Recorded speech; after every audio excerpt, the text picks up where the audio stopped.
let me just read this really quickly, and then we will move forward with our pledge. So welcome to the June 9th, 2020 Town Council meeting. Councilmember Zuccolillo will be joining us via phone. He'll be asking for his, if he has any comments on each item. There are no members in the public of the audience, but the council welcomes public comment and participation. In accordance with Governor Newsom's Executive Order N-29-20, remote public participation is available through live stream. Live stream is https://livestream.com/town-of-paradise. Public participation is also allowed in the following ways. Written public comment as was accepted by email until 5:30 today, and comments are posted online, and anything received after 5:30 will be read into the record during the public comment section of the item by the town clerk. Comments are subject to the regular time limits of 3 minutes per speaker. To comment during the meeting, please call. The number is 530-872-5951. 872-5951. Comments will not be accepted after the public comment section of the item is closed. If you're watching live stream and have any other video comments or chats that are monitored or responded to, that the only way to participate is to call. We will try to, I guess, read if there's any comments on. So you said no, we won't. All right, there will not be any of that. So again, number is 872-5951 for public comments. We appreciate your participation in this process, and we're sorry that we have to be doing this. Hopefully, this will change soon. All right, we're going to do our pledge and then invocation. Jody, would you do the invocation? Sure. Thank you.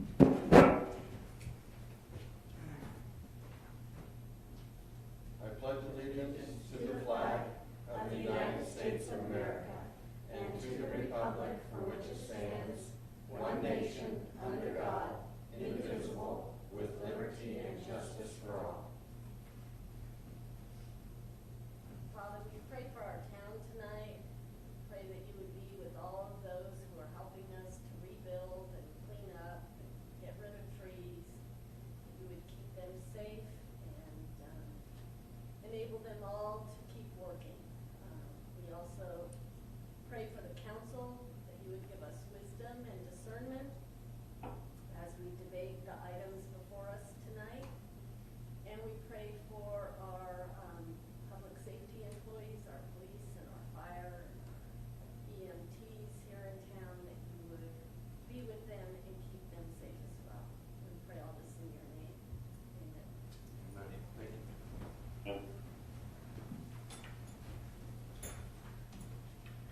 Okay, roll call.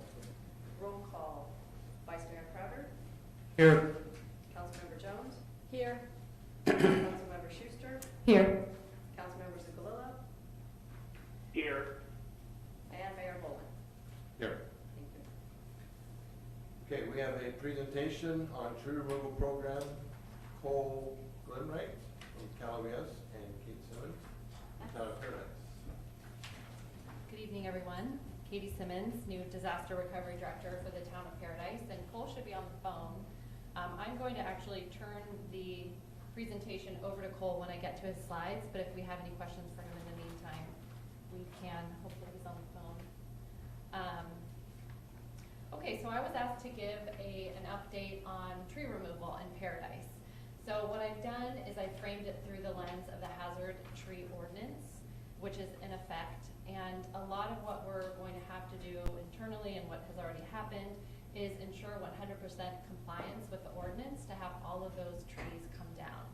So Cole is going to give you an update on the state program, and then I'll give you an update on the private program. But in the meantime, I wanted to let you know how we're going to be framing a lot of this new education for the public. So the town adopted a hazard tree ordinance. Who has to comply with that ordinance? Essentially everyone within the Town of Paradise, all property owners within the Town of Paradise, 99.7% of them. This looks like just over 11,000 parcels within the 17,000 parcels in the total burn scar. So we get a lot of questions. What does this mean for me? I'm a property owner. I might be, not deciding yet what I want to do with my property, or I might be waiting to see what Paradise looks like when those trees come down. Do I really have to comply with the ordinance? The simple answer is yes. All hazardous trees on private property that are dead or dying and may fall into public or eligible private roads within the next 5 years have to come down, and those are the responsibility of the property owner to assess, remove, and certify their property. They can do that in a number of different ways, and this is where it gets very complicated. So I'm going to break down those programs, all of which you've heard of before. But again, like I said, we're going to be doing a lot of media around this specifically to get that 100% compliance. So I just wanted to share how we're going to be talking about it. So there are, essentially it sort of depends on how you count them, but 4 options. You can enroll in the state program, and that's what Cole is going to be talking about. You can enroll in the private program. Of course, those who enroll in the private program may have already removed their own trees, and if they have, then they don't necessarily need to do the inspection access form, but they do need to do the certification through a forester or arborist. Some property owners have already hired an arborist or a forester to remove their trees, and that forester or arborist needs to certify their property, and then no further inspection is needed. So in that case, they're done. But there are so many ways that property owners can comply with the hazardous tree ordinance, and so we wanted to sort of compile them all into one slide so that as we continue doing media, especially as the programs start up in the next couple of months, people are really clear on what their options are. So here are the numbers to date. Compliance in progress. As I said, we have over 11,000 parcels that are eligible for either the state program or the private program. We've got just over 4,500 already enrolled in the state program, and that means they've submitted their ROE. We have just under 4,000 enrolled in the private program through the inspection access form. And then we have a handful, 46, through the private program who have already completed their certification. So this leaves us with just under 3,000 properties in Paradise who have not yet enrolled in one of the programs or had their own properties certified by an arborist or forester. So the good news is last week this number was over 3,000 and now we're under 3,000. So we're making a little bit of progress, but it's still very incremental. I, of course, wasn't here during the debris removal, but I understand from the staff that that last mile, those last property owners who had not submitted all of their paperwork were sort of the hardest and took the longest to reach. And so when we look at that last mile from this point through the end of the year, 3,000, just under 3,000 is our number. And so that's why my presentation is largely around how we're going to be doing a lot of outreach. So what does that outreach look like? Well, it's going to take everybody. So first, we're asking everybody to call their friends, neighbors, their family members in Paradise. Ask them, have you enrolled in one of the programs? Do you know what the programs are? Provide them with the contact information for the ROE Center, my contact information if they need assistance. But we want to make sure that everybody in Paradise is reaching out to those who are perhaps adjacent to their property, especially if they've been watching that hazardous tree sort of hanging over their lot and they're thinking, I need to do something about that. That tree is the responsibility of the property owner, and we need to get that property owner enrolled into one of the programs so we can get those trees down. I'm, of course, doing weekly TV and radio broadcasts, so a lot of the messaging is really consistent. We all know repeat, repeat, repeat when we talk to the public, especially since a lot of what we're talking about is very complicated and we need to break it down. I mean, even for me, the staff knows it was a heavy lift to make sure I understood what I was talking about. And so, of course, someone on the receiving end of this who looks at this long ROE application says, I don't know exactly what I'm doing when I'm signing my name to this form. And so there is a lot of assistance for people if we can get them into the ROE Center. But first, we need to help them understand that if they're a property owner in Paradise, they do have to comply with this ordinance. I've been doing presentations to local groups like realtor associations just to help them understand if you're transacting a property in Paradise, this is what you need to know. This is the affidavit for property transfer. If you find yourself as a facilitator of some of these conversations, make sure the buyers and sellers understand where they are in the process of enrollment so that they make sure that either the buyer or the seller enrolls in the program so that the property can be taken care of. Of course, the town continues to put out weekly press releases, So we're making sure we're reaching the public in that way. Doing a lot of internal coordination between the town departments as we do a lot of outreach and as we do inreach to the VRC. And then, of course, just general community outreach. The more we talk about this, the more people understand the significance of the hazard trees and the fact that if we don't get the trees down, the ridge will not fully recover. And so we have to really help everybody understand what those trees pose in terms of risks to rebuilding, risks to commercial redevelopment, and all of that, risks to life and property, basically. So let's talk about what's next for the state program, which is really on everybody's mind, because though I'm new to this process, you all are not. So we should have Cole on the phone. Cole, do you want to walk us through the steps for the state program and what we can expect in the next couple of months? Sure, Katie, I'd be happy to. Good evening, Mayor, Council members. Cole Gunner, Governor's Office of Emergency Services, and I'm serving as the Deputy Incident Commander for the State Hazard Tree Removal Program. As hopefully you're all aware, the state is currently in the process of selecting contractors and consultants to manage this effort and conduct the work. We currently have 3 bid documents active on the street. The first for field management, which will include arborists to assess the trees and other administrative services in the field. We actually issued a notice of intent to award for that contract earlier this week rather. We're also hiring an administrative service contractor, which will be more of a behind-the-scenes financial advisor. And then the largest of the bid documents that you're probably aware of is the invitation for bid for tree removal contractors. We will be hiring 2 separate licensed timber operators, one for the town areas, one for the county areas. It is a single IFB, but firms bid on one or both of those areas. We do anticipate it being 2 separate tree removal contractors, one for the town, one for the county. So we're anticipating the start of the arborist assessment and other field management work in the next few weeks here, pending any contract protests or other actions there. We anticipate that work starting actually sometime, hopefully next week, getting the crews on the ground. Of course, there will be some ramp up there as they bring arborists on, and we'll be in close communication with Katie and the rest of the town staff and our Butte County counterparts as we understand exactly what that will look like, where we'll be starting, what the arborists will be wearing, and what their field processes will be. Certainly a lot of coordination has gone into this already with our local partners, but those lines will remain open, and we'll continue to work through that with all the agencies. Early to mid-July, we anticipate the licensed timber operators coming on board, again, pending any contract protests or other items like that. So we would start seeing trees actually being removed from the town and the county at that point. And we anticipate it to be roughly a 9-month project. Certainly this is an unprecedented effort, so there is some schedule volatility there as we figure out just how quickly contractors can work in a safe, efficient manner. But our estimate and our goal is 9 months for this work. So at a high level, that's where we are on the State Hazard Tree Removal Program. Things are moving forward. Certainly this has been quite a lift to get off from the planning into the procurement stage and quickly into operations. But we're excited to see us advance to that stage, excited to see the state team stand up in Butte County and manage this effort. I'm excited to continue coordinating with Katie and the rest of our local partners there. So I'll remain available for questions, but Katie, I'll turn it back to you for the continuing presentation. Thanks, Cole. Do we have any questions on scheduling? I have a question. Thank you for the update, Cole. This is Jody Jones. I'm just a little bit concerned about the timing here. This was supposed to happen, I don't know, start in March, something like that, and be done by December.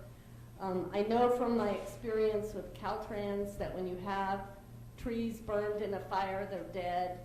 Their roots will hold them for 2, maybe 3 years, and then they start falling. So I'm very concerned that over the winter we're going to have trees start falling. So I wanted to ask you about weather-related delays. I really want to see this program get started and move quickly and keep going. And I know with the debris removal, when it rained, as it does in Paradise, typically we had weeks where no work could occur. Is that true with the tree removal also, or can they work in winter weather? So certainly there's safety considerations around any operation. Some of the delays related to debris was due to the actual saturation in the debris, but the licensed timber operators will be required to follow all the relevant safety requirements from Cal OSHA, Cal Fire, and others related to that. But we anticipate the project to continue on schedule. We certainly understand there were pushes on the schedule from when we anticipated starting. But I want to emphasize we're very close to actually awarding contracts here, and once that process begins, we anticipate it to move rapidly through operations.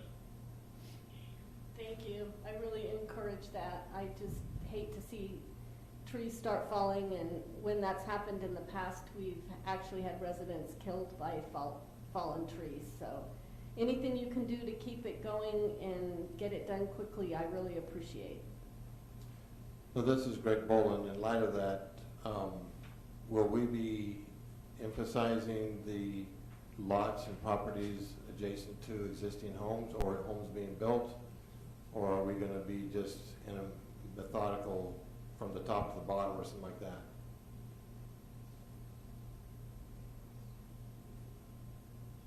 Good question. So the current practices will be prioritizing homes with open building permits on them. And we've had open communication with town and county staff to identify those parcels to ensure that we are prioritizing and not just going from top to bottom through town. Certainly there will be operational efficiencies that require us to not jump all the way across the burn scar, but we are actively working with your staff and the county staff to identify priorities, specifically those areas with active building permits on them. And existing homes, hopefully.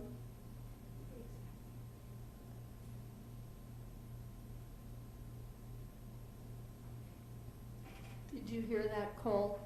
Not just building permits, but homes that survived and homes that have already been built? My apologies, I didn't catch that second question. We can take that back with your staff. To date, the request has been building permits. Okay, this is Melissa Schuster, and yes, I think that's an important distinction as well.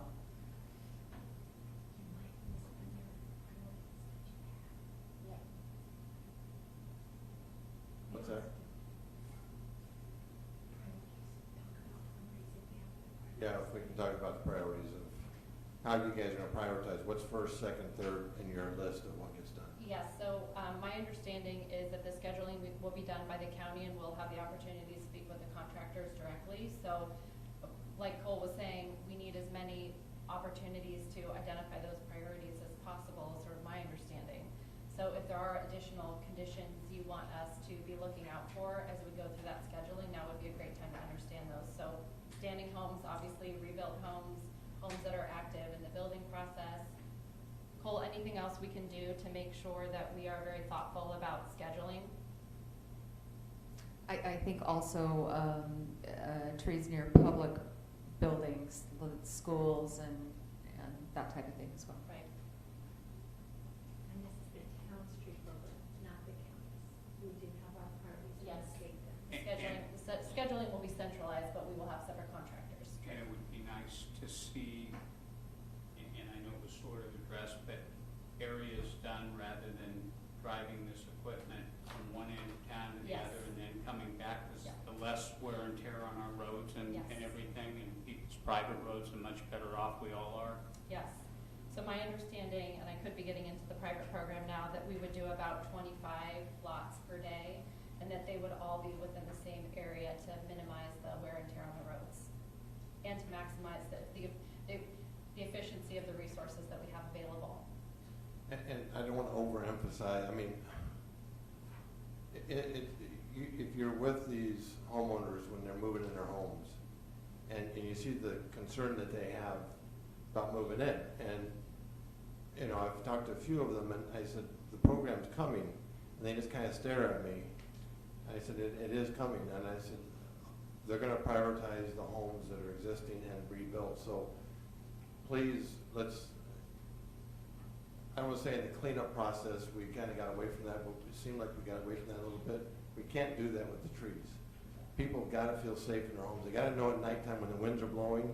That's going to be the biggest problem. I totally agree.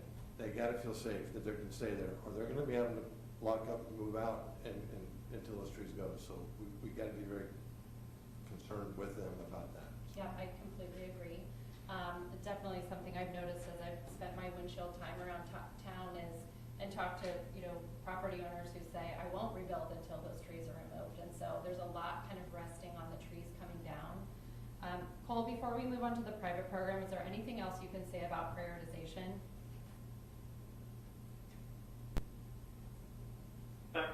only thing I'll add is that we anticipate and encourage this to be an open dialogue, stressing you as the council or the preeminent experts on what's most important to your local recovery. So we want to continue to take that feedback and incorporate it into our operation.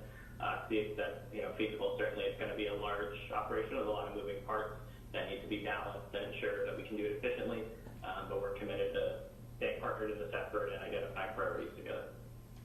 So what we're getting into now really is the logistical planning, obviously, as the contractors are selected and we start really diving, honing in on scheduling.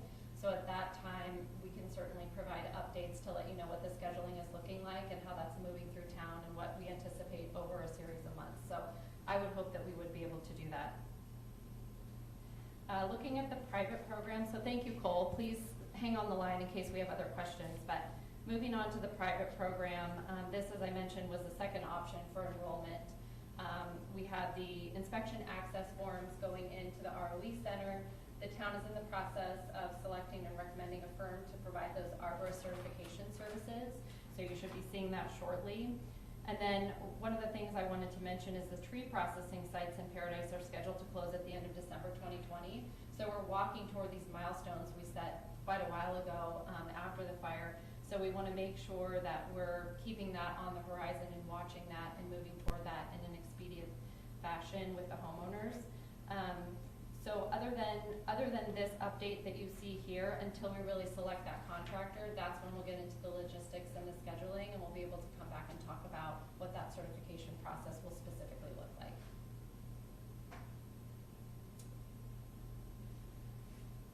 Okay, so we are still accepting enrollment in all programs. So this is why we're going to be doing the media blast over the next several months. Because as we were talking about, as Jody said so perfectly, obviously we're facing winter coming up within that 9-month time frame, but we also have less than 3,000 who haven't enrolled yet. So that could expand, especially as the contractors are working to scale us further into the future. So if we can really get those enrollments in and compress them into the time frame that we've outlined, especially for the state program, then we're in better shape in the long haul. So really wanting to direct people to the ROE Processing Center. Due to COVID restrictions, they're still working really by mail and email. To my knowledge, they're not taking public appointments, but the line is operational. They did move their internal functions into a different building, but the processing center still remains that address in Orville. The website is good, but I would definitely recommend if people kind of get lost in the swirl of, I don't know what program I'm looking at and I don't know how this applies to me, I would really recommend they call the ROE Center. So Can you just say that oh, phone sorry. number for the folks who Sure. are listening? Yeah, I definitely can. It's 530-552-3030. The email is treeroe@bucounty.net. And honestly, just talking with Laura Page at the county, who of course oversees the ROE Processing Center, just talking about the duplication of benefits today and kind of talking through all of the different scenarios. People could be in any different, in a number of different situations right now regarding the state of their property, the state of the trees on their property, what program they've enrolled in, how long they have to wait for the felling of the trees, all of that. So we want to make sure that they have that go-to place. We are working with the county to potentially restore an ROE representative at the BRIC after COVID is over and we're able to really encourage that walk-in traffic again. So hopefully that will continue to be a one-stop shop, particularly for the trees over the next couple of months. Can I ask a Yeah. question? To people that have had their lots already cleared but Yes. not certified, so Right. they've sent in an inspection form. Mm-hmm. I was kind of caught off guard when I turned mine in and was told, well, you need to call and let them know that you've already cleared it and that all you need is an inspection, but we don't have the phone number yet. Okay, that's interesting. So is that still in place? Because that's not getting out there. That's something you need to do as well. Yeah, so what they were probably talking about is they don't have those inspectors lined up because the contracts haven't been signed. So it's probably that little piece, but even still, they would be scheduling through the central processing center, so they should be able to answer your questions. But you bring up a really good point, and I think I put a little box on one of the slides regarding, I've already removed my trees on my own, or I have I never had any trees on my property. Unfortunately, you know, you still need to enroll in the private program and go through the certification process to show compliance with the ordinance. Or, like I said, if you've already hired someone to do the tree removal, that firm would then turn in the certification. So they were probably talking about that missing piece of the contractor information. No, what I was specifically told is even though I was turning in the inspection form, it was my responsibility to call them and let them know I turned it in and that I had already done it, but they had no number yet to even give out. So, and I heard nothing else about that since, so. I'll follow up on that because that's an excellent question. The other thing that I want to mention, and it's obviously too premature to, you know, to talk too much about this, but we will be doing a lot of media around what to expect when those contractors do arrive on properties, what the branding will be, what their trucks will look like, what their uniforms will look like, so people are very comfortable with them entering their property if they've sent in the IAF or the ROE form. So there's still those pieces that are coming that are going to roll out through the public to help address some of those questions, but you bring up a good point that I can follow up with at the ROE Center. Thank you. So, the portion of the number that's left, I'm not gonna say a lot, I don't know, I just talked to some people. There's a real concern about the liability that they give up, that they're extending to the state or the county to do their inspections. I don't personally understand it, and I've talked to these people and I've tried to, you know, say, hey, someone's got, it's easy to see, they can drive by, they don't have to get on your property. Yeah. But they might have to, there might be something where they need to walk on. And they said, well, I'm not gonna sign that liability form. So I don't know what to do with that. I wish I had a solution to it. I mean, I understand why you have to have it, but they feel it's too far reaching and that anything can happen and they give up their rights. A couple of thoughts. One of the things we do want to emphasize and do so in a way that obviously makes sense is they can choose to enroll in whatever program they wish, but they have to comply with the ordinance. So whether you choose the state program because you want those no out-of-pocket costs or you want some of your insurance settlement, should there be any specified for tree removal to, you know, pay for that, and you're willing to accept the liability and the risk, et cetera, then that would be the program for you. If you're not, then you do have these other options, which include the private program, or you've hired someone privately to come do the work for you and then they'll certify. But I think the important message is all property owners have to comply. How they get there is what's comfortable for them. But I would recommend also, just having worked with the ROE Processing Center so far, is that they do make those calls and they have them walk through that application process with them so that they can address kind of each bullet point, all of the fine print that has a couple of property owners feeling like, I'm really not sure what I'm signing. Right. And I think it's education. I think you really need some people at the brick. I know we have this issue going on, but we need someone where they can sit down and talk to somebody and understand, somebody that has knowledge of this, because one of them was a guy I was floored by. If I said his name, everybody would know him here. And he just said, no, I'm not signing that liability waiver. There's no way. It's too far reaching. And he said, I will not do it. And I know there's others that I've talked to that, you know, I understand, you know, but I was shocked that this one person, which probably has it with his own business, will sign it. This is At the where, same. yeah.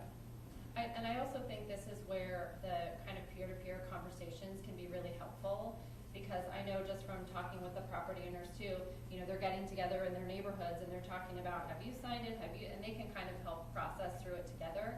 So I think that peer-to-peer networking around these decisions is, you know, helpful to help people see things a little bit differently perhaps, but also the ROE Center, having that person in person, hopefully when we can achieve that at the brick, who can walk through all of those questions in the moment with them and, you know, reassure them if that's the outcome.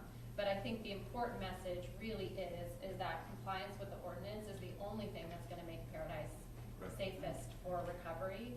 And so they might be, you know, uncomfortable with this option. It's still their responsibility to remove those trees. They have other options, and we all need to comply. Right. And I get it. That's what I'm saying. So. Yeah. Are we also working with the zone captain programs? Because Yes. I think that's one of those ways to bridge that communication gap. When it comes, people do trust their zone captains in the their neighbors, and so when something comes through that portal, they are a little bit more trusting. So, Yeah, absolutely. One of the things we're working on is just retooling a lot of this messaging, so it's as simplified as possible. And so it can then be sent out over the social media channels or the number of pages that are dedicated to disaster recovery in Paradise, so that everybody has the same information, but those zone captains can really kind of personalize and normalize a lot of the concerns that people have. And those are trusted channels that have already been established through a lot of this recovery process so far. So absolutely leveraging that is something we're going to be doing. good. Yeah. So does the BRIC know that does the county know that the BRIC Center is open? Yes, so we are waiting on, well, they don't necessarily know that it's fully open. I think as of last week, it was kind of open by appointment only, but we're tracking that very closely. And even if that was by appointment Yeah. only, Mhm. I mean, that's a way of doing it. I think that worked well, but there's no reason for someone not to be in there. Yeah, The BRIC is open. I'll push on it. Yeah, I Yeah. think we need to. I think that's Yeah. something that's very important. Because I think it's face-to-face that gets people through some of those forms sometimes and Exactly. alleviates their concerns. Exactly. Yeah. I talked to a guy today, BJ worker, and he just said, I don't know who to talk to, I don't know what to do, and I said, well, I'd like to send you the BRIC, but they're not there. I said, here's a number to call, so I gave him a number, so, we need to get that face-to-face. Yeah. Other question real quick. Yep. Is landscape trees. People have landscape trees that they haven't got down yet, that's not considered a hazardous tree in the program, right? Well, I think that would be up to the assessors really to identify if that's a hazardous tree or not. There are those eligibility requirements for that hazardous tree, so. So it could be. It could be, certainly, Okay. if it Okay. falls into those eligibility requirements for the trees. Height, distance to a street, eligible road, those kinds of things. Okay. Yeah. Okay, Any other questions? great, thanks very much. Thank you. Let's go. Thank you, Katie, for all your Let's work. do it. Awesome. All right. Thank you. Thank you. All right, let's move forward. Jody had a little situation come up. She needed to step out for a second, so should we wait or can we move forward? I said move forward. I would think you might want to wait just a few minutes. Okay. She didn't need to be very long. She just had a couple minutes. So we'll wait for a little bit. Here we go. Sorry about that. That's right. All right, we're going to do consent calendar. Wish of the council. Move to approve. Second. Motion by Schuster, seconded by Jones to approve the consent calendar. Vice Mayor Crowder, Aye. Councilmember Jones, Aye. Councilmember Schuster, Aye. Councilmember Civilillo, Aye. and Mayor Bowman. Aye. Thank you. All right. Public communication for matters that are not on the agenda. Speakers are allowed 3 minutes. Town council is prohibited from taking action, but we can ask questions, as I was told a couple months ago. Yes, we can ask a question, but we cannot take action on what you bring up. Is there anybody that called in or sent anything in?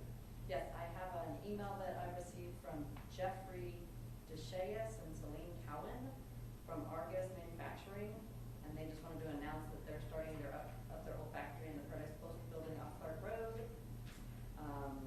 and that they will be setting up their manufacturing equipment for building structural insulated panels in preparation to build new energy efficient homes and buildings.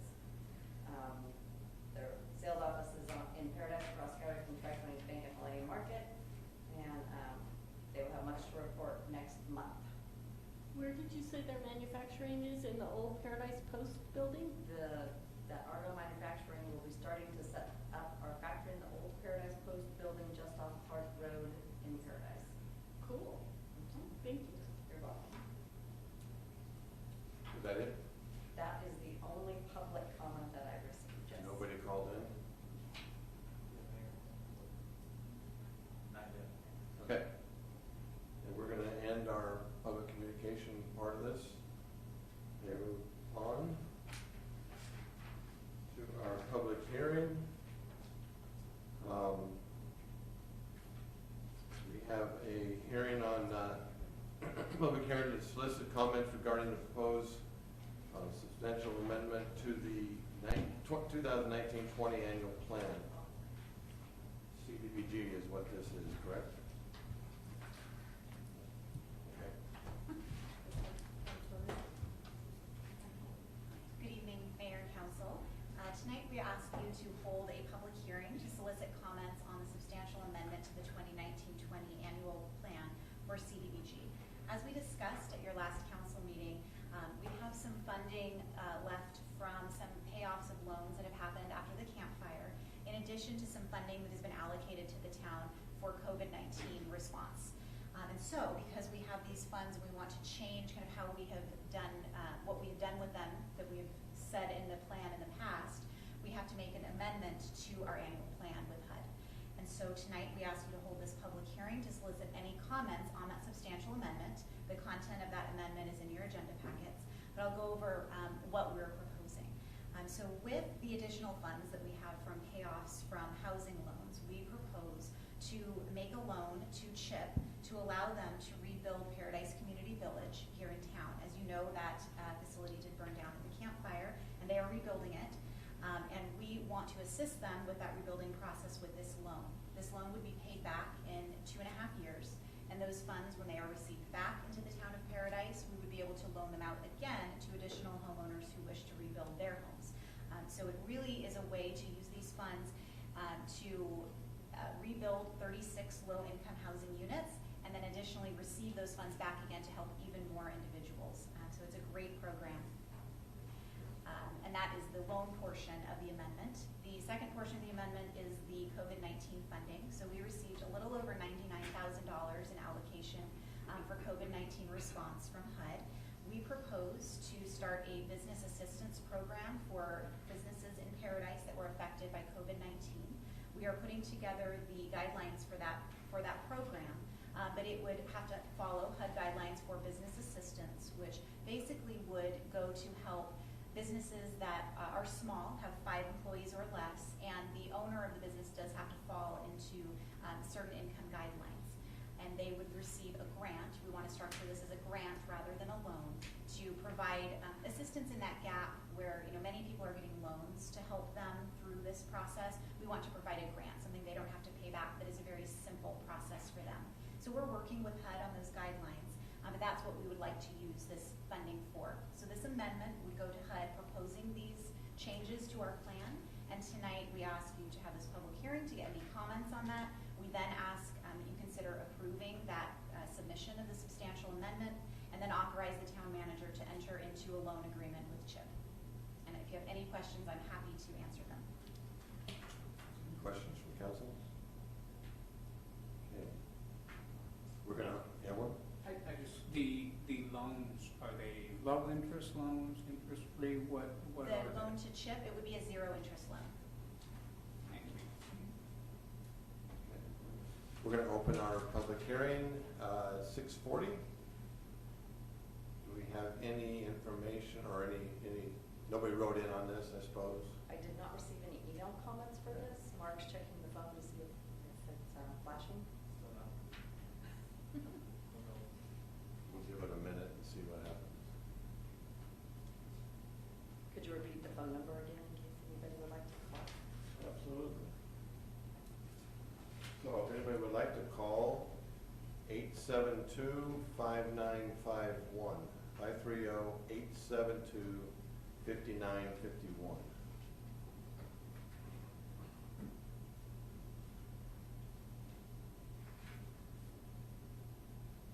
Sorry about the awkwardness.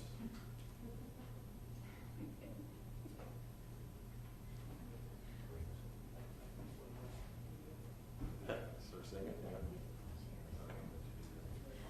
Nothing yet? No, there's somebody calling me. Want to call? No, No calls. Okay. So we're going to close the public hearing, 6:41.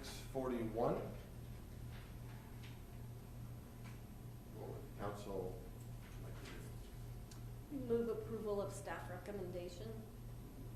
I'll second. Motion by Jones, seconded by Crowder. Roll call vote. Vice Aye. Councilmember Jones, Aye. Councilmember Schuster, Aye. Councilmember Zugulillo, Aye. and Mayor Boland. Aye. Motion passes. Thank you, Glenn. Thanks, Colette. Okay, we move into council consideration. So I'm going to ask the council right now, with the letter that you received, that you came in, is there any need for us to go to closed session right now and discuss this? Or are you okay with the letter as it's written? I'm okay with the letter. I'm okay then. Did Mike see it, or? Did you see the letter, Mike? I haven't seen the letter. You read it, great. Yeah, I'll read it. To the Town of Paradise Town Council. I, David R. Anderson, am the president of Anderson Brother Corporation. On behalf of the Anderson Brother Corporation, I am withdrawing application number PL 19-00383, provided the Town of Paradise will not require reimbursement of its attorney fees relating to Butte County Superior Court case 20-CV-01082.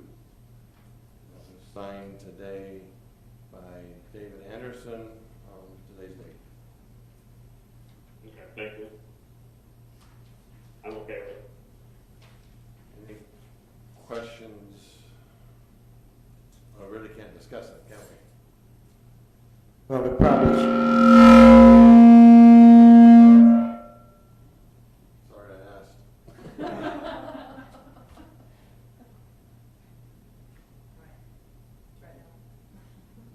I'm afraid. Careful, yeah. Well, the town manager told me to speak directly into the mic, and obviously I'm a little close. No, there's no reason to discuss the letter at this point. The application is no longer pending before the town council and the appeal, so there's no reason to take any action relating to it. You just being informed that the owner of the project no longer wishes to go forward. And you're okay with it as it's written, the letter? Yes, Okay. With the provision. I negotiate that. Okay. So we don't have to take up item 6A? We don't have to take up item 6A. It's been pulled and we can disregard that, correct? That's correct. Okay. All right. So we'll move on to 6B. Consider prohibiting the sale of flavored tobacco products in the Town of Paradise. And consider waiving the entire reading of proposed ordinance number 596, the approved reading by title only, and consider ordinance number 596, an ordinance of the Town Council of the Town of Paradise, California, prohibiting the sale of flavored tobacco products. And we have Colette. Good evening again, Council and Mayor. So tonight, we ask you to consider looking at the option of banning flavored tobacco products in the Town of Paradise. This was an item that was brought forward by one of our council members here, and is something that many cities throughout the state of California are also considering and enacting. So for a little background, of course, we know tobacco is something that is very dangerous for people. It is the leading cause of preventable death in the U.S. It is also well known that smoking and vaping, when children do it, can lead to a lifetime of addiction. So it's a very serious public health issue. And to that end, many cities in the state of California, including some here in Butte County, have chosen to ban the sale of flavored tobacco specifically, because that, it is felt, is much more marketed towards children. So here in Butte County, the city of Oroville has voted to ban the sale of flavored tobacco, including menthol. The city of Chico has moved towards that end. They have formed a committee to look into creating a tobacco retail license, and through that license, banning flavored tobacco products. So they have not officially banned it yet, but they are moving in that direction and looking into it further. Butte County, the city of Gridley, and the city of Biggs have not taken any action at this point. And so The Butte County Public Health Office is here tonight to speak to this item. They also made a presentation at the last council meeting to talk about the effects of vaping and smoking, specifically on young people, and that is very important to consider tonight. In addition, the Paradise Police Chief, who is also here tonight for any questions, does support a ban on flavored tobacco products for the youth of our community. And so, as I mentioned, this is kind of an overview of what other cities are doing. And I do also want to mention, we have recently found that the state of California has a bill in the Senate right now that would ban flavored tobacco products and additives statewide. So that is relatively new information for us that we incorporated here tonight into this presentation. But it is in committee right now in the Senate. It is Senate Bill 793. I did, in preparing this item for you tonight, reach out to some businesses that do sell flavored tobacco products. We have 2 smoke shops in Paradise. I did speak with the owners of both of those shops. Both of them feel that a ban would adversely affect their business. I put some statistics here that they shared with me about their businesses, self-reported, that about 99% of vaping products are flavored. So very, very few are non-flavored. So almost all vaping products, the vaping juice would be banned under a ban of flavored products. And in both stores, about 40% of their sales are related to vaping. And that would include the juice as well as the device for vaping. The remainder is for cigarettes. They also shared with me that of their cigarette sales, about 25% are menthol products. And so that is an option to consider whether including menthol in a flavor ban or not. Some cities in the state of California have chosen to include that as something to be banned as a flavor, and others have excluded it. But I want to mention that both businesses have stressed that they ID all customers who enter the store, and you must be 21 to enter. That does follow the law that you must be 21 to purchase any tobacco or smoking product. And so tonight we have several options for you to consider on this matter, looking at what other cities have done and the guidance of our public health officials and our police department.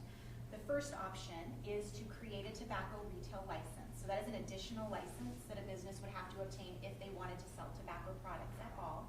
And then through that license, we would ban the sale of flavored tobacco products. And so if a store violated that ban, then that license would be revoked and they would no longer be able to sell tobacco products. So that is a way that could be enforced. Many cities go that route and create this additional license. But of course, this is an additional layer of bureaucracy and additional step for businesses. So that is something to consider. Option number 2 would be to just ban the sale of flavored tobacco products and not include a tobacco retail license. So just a straight ban of those products. That would be a similar effect to the way we have banned some butane sales in the town of Paradise.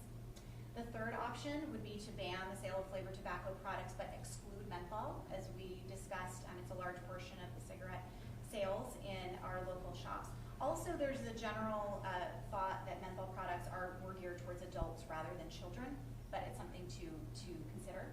And finally, option 4 would be to take no action and rely on the current law, which says you must be over 21 to purchase these products, and rely on that enforcement of that law. And so tonight, our staff recommendation coming into this meeting was to recommend option 2, which would be to ban the sale of flavored tobacco products without the use of a tobacco retail license. But with the information from the state of California that there is a Senate bill in process right now that would make this ban effective statewide, council may want to consider deferring action at this point until that bill plays out and we come to a conclusion on what will happen there. And that is all I have for you, so if you have any questions, I'm happy to answer them. I have a question. I don't know if you're the right person or if Chief Reinbold is the right person or maybe someone else. Many of the letters, I would say most of the letters opposing this ban have asked for an exemption for something called hookah. I have no clue what hookah is. What? So I was hoping someone could explain it to me. I can tell you what a hookah is. it's a device for smoking tobacco, or maybe other things, where you put it into the top and it filters through water. It's a device, and you have a hose, you have multiple hoses coming off, and people suck on the smoke. Community, it's a community thing. It's something that has been used for centuries, and they typically use flavored tobacco. So it's peach flavored, they use honey and mead in the production of that tobacco. Because it's kind of a cultural thing. Maybe you could relate to the Native American peace pipe sort of thing. When I was in Jordan, they'd carry them to the restaurant, sit them in the middle of the table, and then everybody would have their So hookah to go into that and suck the on. letters that we're getting say youth are not using this. Hookah should be exempt because young people don't use it. I would disagree with that.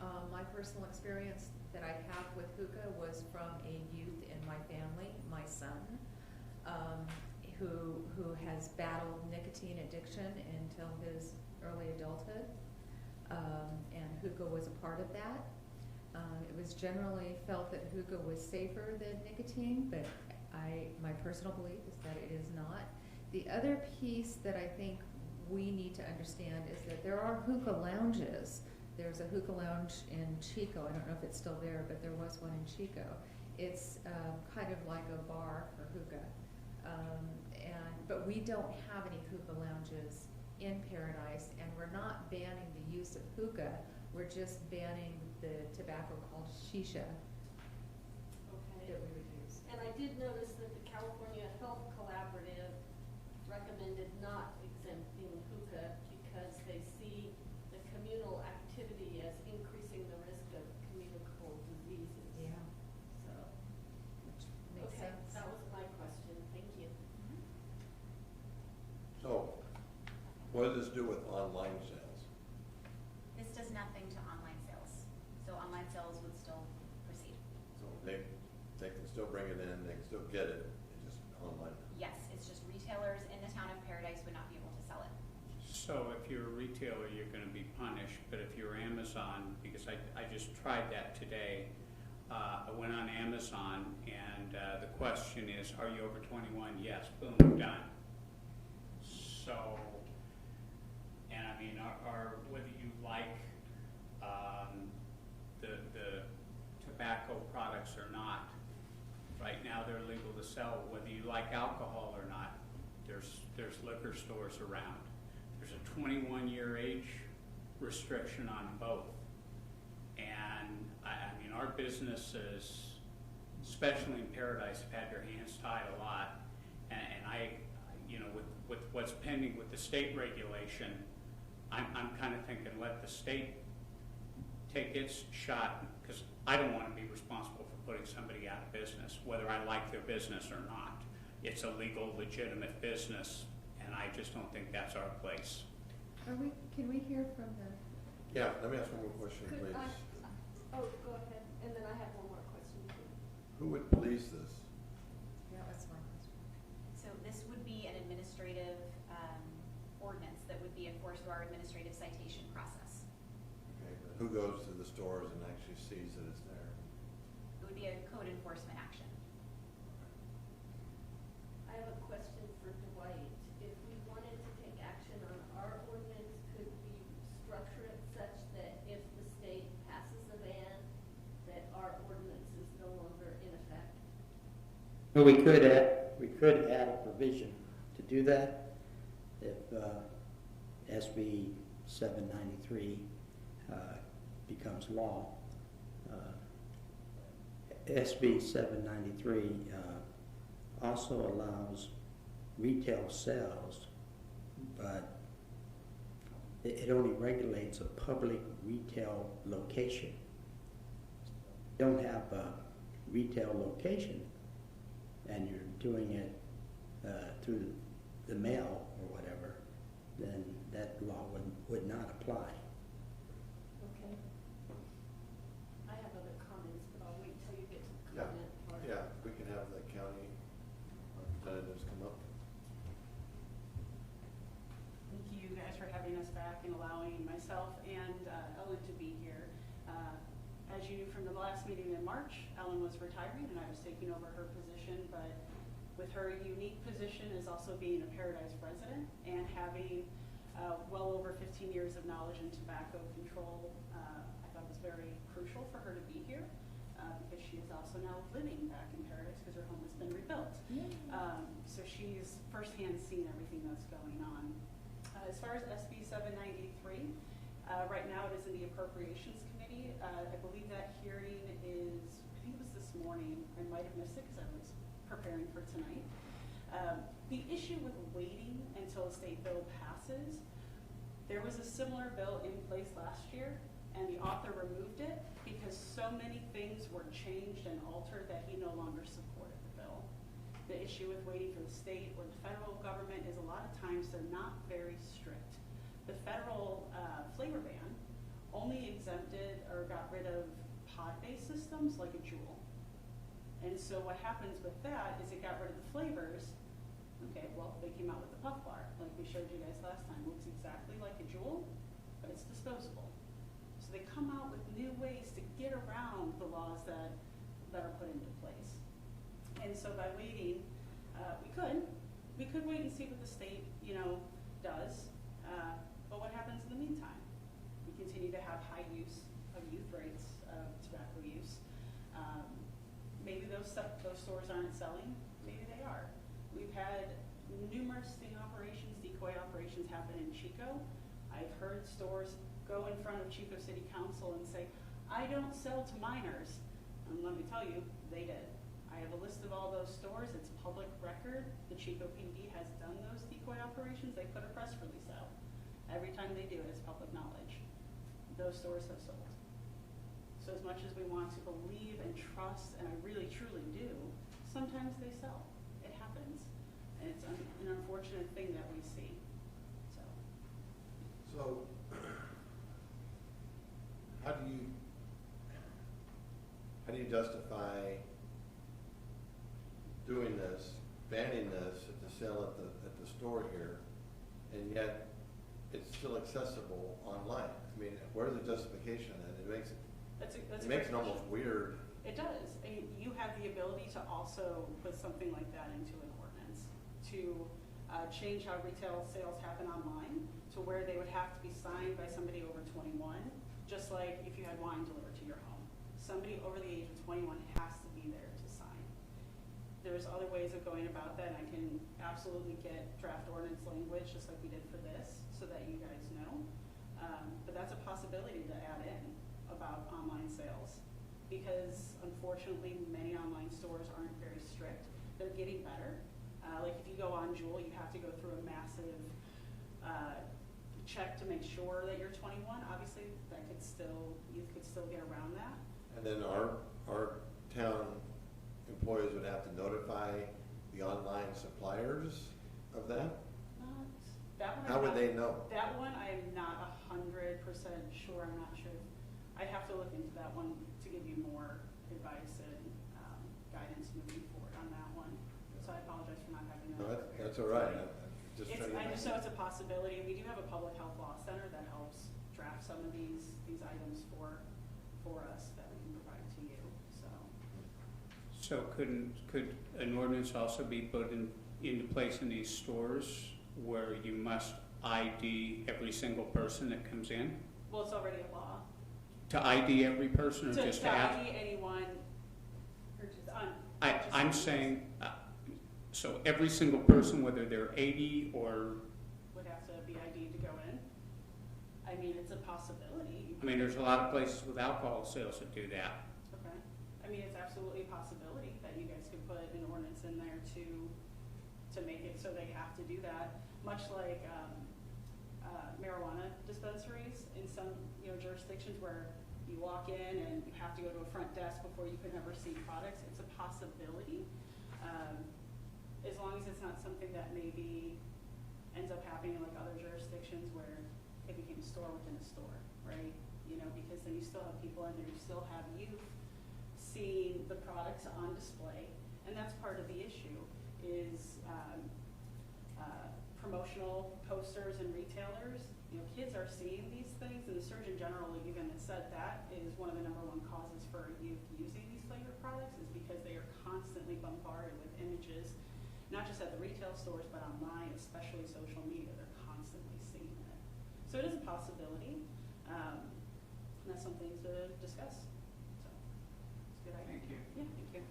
And I'll be here for any other questions that you might have. Well, before you leave, he has statistics on, or not, maybe not statistics, but proof that the stores are selling to minors, Yeah. people under 21. Do you have any information or any statistics on online sales to people that are, that'd be probably very difficult to have. That would be difficult to have. I know from the youth that we have around here, a lot of times what they're saying is that they're either buying from stores, they are buying online, they get from friends, it's all over the board. But we do know the sales rates, you know, statewide. The data that we have shows that tobacco stores, convenience stores have very high rates of selling to minors, specifically tobacco and vape shops. They have the highest rates selling to minors, and I think in March on our presentation we showed that data to you.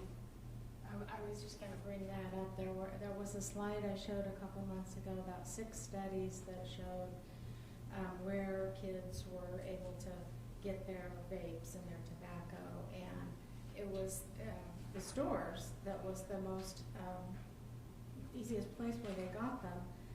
People tend to think online is so easy, but if you can get it right in your own town, yeah, it was this one here. The smoke shops and vape shops, this was a statewide survey done in 2018. And they were the most likely type of tobacco retailers to sell to minors over all other types of stores and online. It seems to me that a lot of kids would have trouble with online because they have to have a place for it to be sent to that their parents can't see it. Yeah. And especially right now, that'd be difficult, especially if a lot of people are working from home. If their That would parents be care. possible. Yeah, and there's some that don't. There's some that just won't. Kids aren't going to do it because their parents are going to. They run the risk of their parents seeing it. Yeah. Again, I'll be here for more questions. Unless you want me to stay right here, I gladly will. Thank you. Yeah. Any comments? I mean, I know we have letters, there's 9 letters of opposition and 13 letters of support. So I would just like to read for the public record the names of those individuals so that we have that. And these are all comments that were received before 5:30 this afternoon online. And the people that oppose it are James Allison from the California Fuels and Convenience Alliance. Issa Abutia opposes it. Rima Corey, Jivtesh Gill from the American Petroleum and Convenience Store Association. Keaton Christopher Kovac from the Lounge Ambassador USA. Shante Anike Powers from the Lounge Ambassador USA. Jamie or Jaime Rojas, National Association of Tobacco Outlets.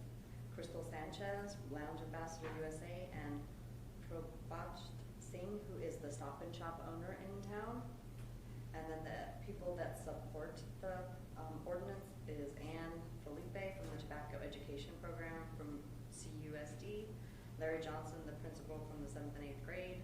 Deanne Blankenship from the California Health Collaborative. Angela Martin. Esther Craig from the California Health Collaborative. Susie Lowry Hall from Emma Medical Center. Lindsay Thornburg from Public Health Education Specialist. Danette York, Butte County Public Health Director. Ellen Michaels, Paradise resident. Rebecca Wasco from the American Lung Association. Melissa Anderson is a certified health education specialist. Steve Rodowicz is a Paradise citizen. And Marissa Maxey is an advocacy coordinator for the American Lung Association. And then I do have 2 individuals that requested that they be called so that they could make comments via the phone. Okay. And I think Larry also submitted a comment, if this is not on there. Larry. Paradise, junior high school. Larry You Johnson. did, I missed that, I'm sorry. Yeah. Larry Johnson. Larry Johnson. Thunder. Right.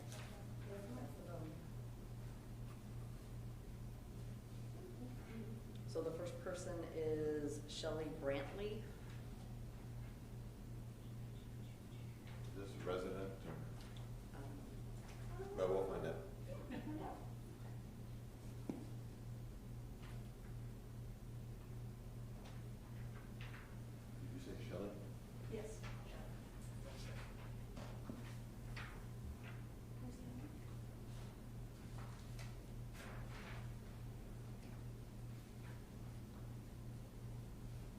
Shelley, this is Susan over at Town Hall, and I'm calling because it's your turn to address the council regarding the vaping ordinance.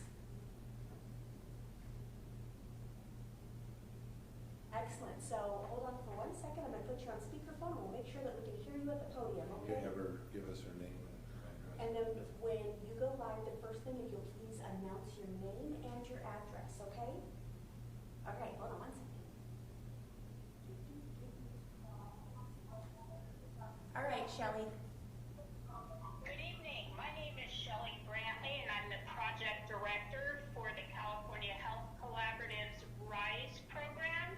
And my address is 26 Terrace Drive in Chico, but my work covers all of rural counties in California. I want to make 2 comments and observations. A ban on selling flavored tobacco products is not a ban on selling tobacco.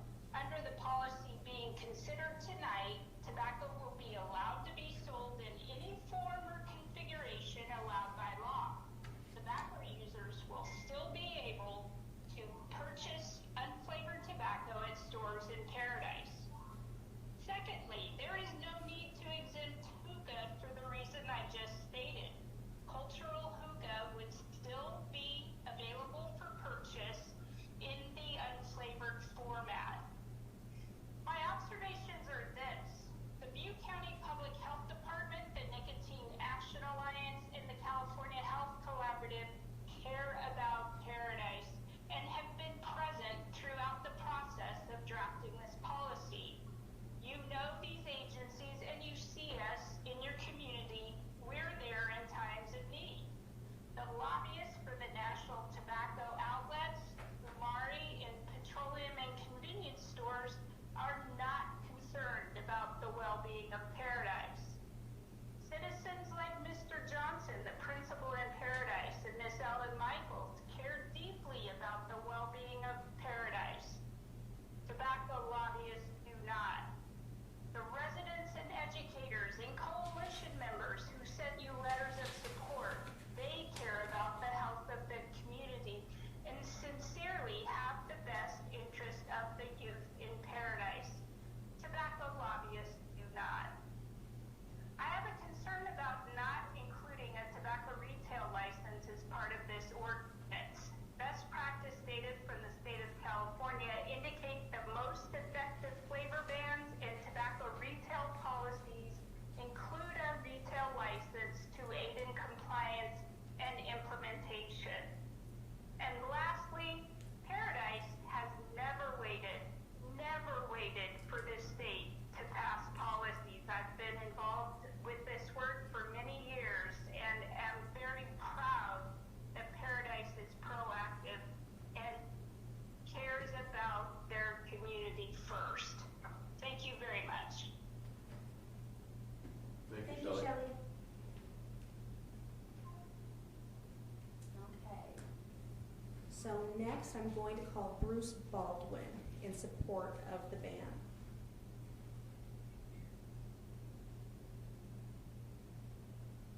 Oh, she's down. Has anyone called in?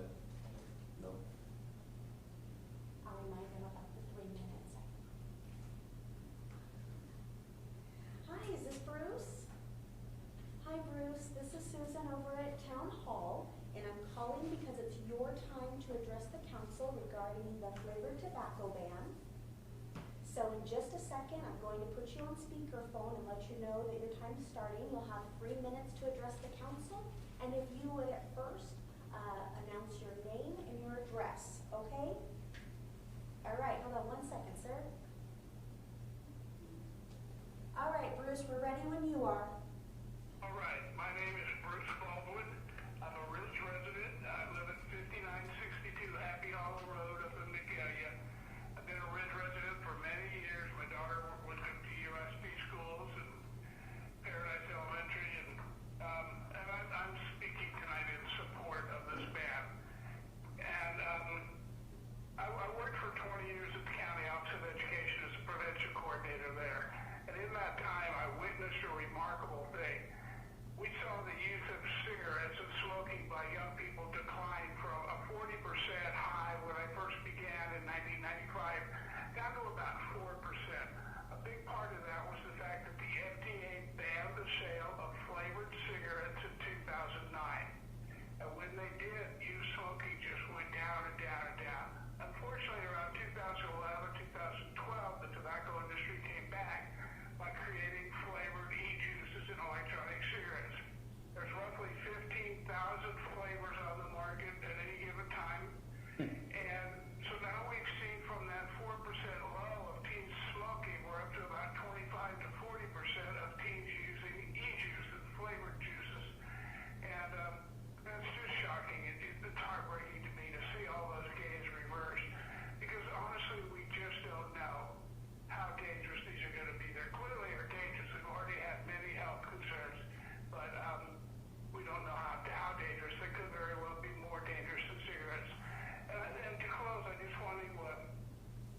Okay, still nobody else? Okay. Bring it back to the council. Any other questions or thoughts?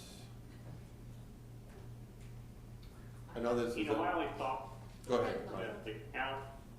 With the county and Chico and Biggs and Ridley, you know, not taking any measures on these, you know, if we're really concerned about kids getting them, I don't think by just banning them from the 2 retailers basically in town and forcing them to either go into the county or to the city or to Amazon's really going to have much of an effect.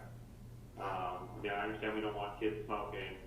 But I don't, you know, I don't know how it's going to advance. It's not like they're going to stay within the confines of the town of Paradise to buy product. I don't think it's accurate to say the city of Chico is doing nothing. They're actually moving toward a ban that would include a retail license, and they have a committee working on that license. So it may take them a little longer than us, but they're going to do the same thing.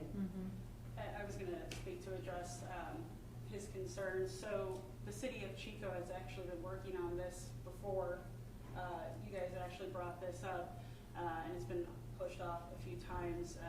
We were supposed to be back in April with the draft ordinance, much like you guys have tonight, but due to COVID, they have been told they cannot address any non-emergency related issues. I've been in contact with the city attorney. They are still drafting an ordinance, and I just actually sent him updated recommended language to make sure that we include flavor add-ins with that as well, and I can explain that to you in just a second. The county also is addressing this. The same time we came and did a presentation to you on March 10th that night, March 10th that morning, we went in front of the Board of Supervisors, and they had also recommended that we come back April 14th, just like you guys had, with further instruction with what to do. So as of this time, the only 2 cities that are not currently addressing it would be Gridley and Biggs. There is grant funding that is working in the city of Gridley on this. They have not progressed as quickly as you guys have, which again, I thank you for moving so promptly to do this. But it is being addressed in Gridley, and I guarantee you, if we move forward here, City of Chico is also going to be moving forward, or supervisors will, and I will continue to do the work to educate the base city council as well. Ideally, what Oroville has started and what others have addressed is trying to make a uniform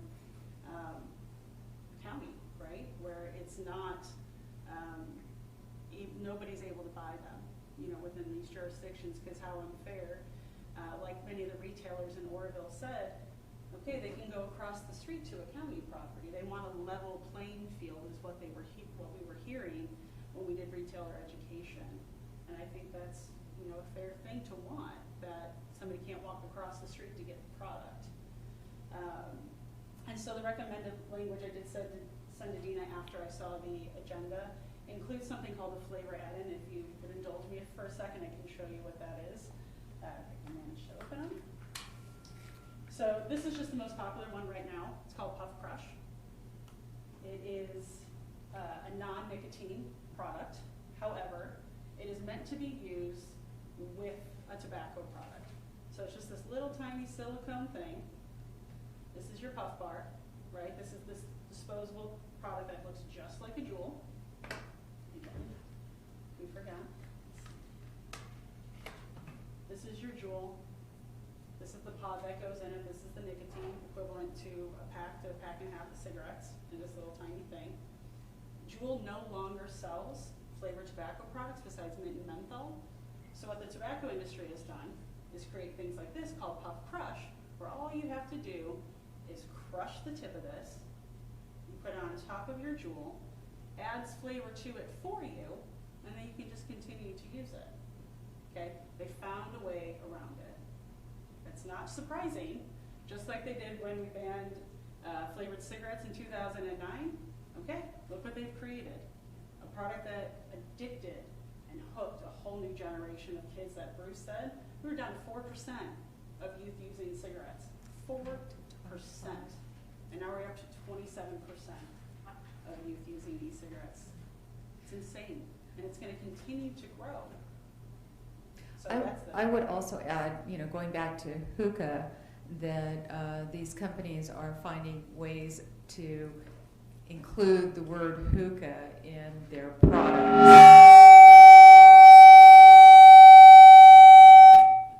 It's not just you, Dwight. I guess there's something wrong with this side. Yeah, and that's absolutely true. There's always going to be a new product out there, and trying to make sure that an ordinance is as broad and encompassing these terms so that they can't make new products that then come into our community is ideal, which is why the updated language was sent to Dina as well. So I was just going to show you too. So that kind of crush thing is nothing new. Camel Crush has been out for quite some time. It's a menthol cigarette. Have you guys ever seen these or heard of them? Okay. Normal cigarette. In the filter is a little flavor pod. You literally crush it and it releases that menthol flavor. So they just took this and put it into this to reach these products. I did also, I'm not sure if I can hand you guys anything, if that's okay or Sure. not. Thank you. Of course. Sorry, Council Member Zuccolillo, you are not here to see this. But page 2 is what I really want you to look at. I saw your face, Mayor Bullen, is you heard over 15,000 flavors. You know, kind of shocked. So you can there are that many flavors. They stopped counting. It's not really worth trying to keep track of how many are out there. But you can see the breakdown of the flavors available in stores in California. You can see in the store, 90% of stores carry menthol, 82 fruit flavors, 67% candy flavors, 23 in alcohol flavors. Something like boozy mango would be a flavor. A made-up flavor. On that little image you see a little unicorn, because honestly there's flavors out there called like unicorn blood, unicorn poop.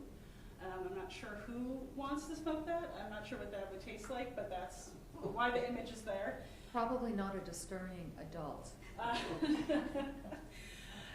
That second image that you see there is what I really want to highlight to you. And the data that you're seeing there is the most popular flavors among high school exclusive e-cigarette users from 2018 to 2019. And what you see, the first number is fruit flavors, dropped from 75.5 to 66.1%. Sounds great, except when you start looking at mint and menthol. That number increased from 38.1 to 57.3%, and that is a direct correlation because products like Juul are no longer allowed to sell mint and, or flavored products like their mango or creme brulee. They do, however, still sell mint and menthol. So when they banned all flavor products in these pod-based systems like this, where it's a pre-filled pod, all these youth went to was mint and menthol. So just wanted to draw your attention to that one.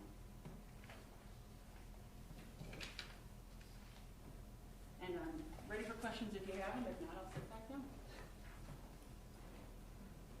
Any questions? No, okay. I thank you call you for back out indulging when me. we ask Yeah, you absolutely. So this is not an easy one. No, this, you know, I brought this to the council because I care about our youth deeply, and I know one thing that we haven't talked about are the effects that it has on children who don't understand and don't know what this drug is or what it can do to them. They think it's safe. It's advertised at their level, and they think it's a safe product. It's not a cigarette, it's something that they can do in a classroom. Their friends are doing it. In fact, my friend's 12-year-old grandson told me that he could count immediately at least 3 of his friends that vape at 12 years old.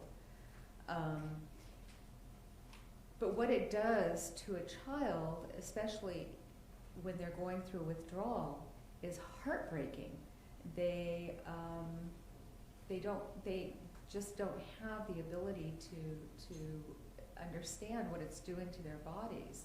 They, their emotions run wild. They become almost combative. And for a parent to have to deal with a child who's going through this, and they don't know why their child is acting out, and it's often very much a withdrawal from nicotine addiction. So,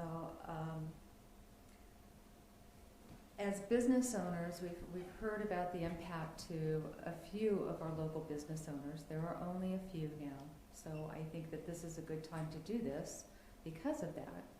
The impact to business owners, to me, in relationship to the devastation to our youth, just doesn't even compare.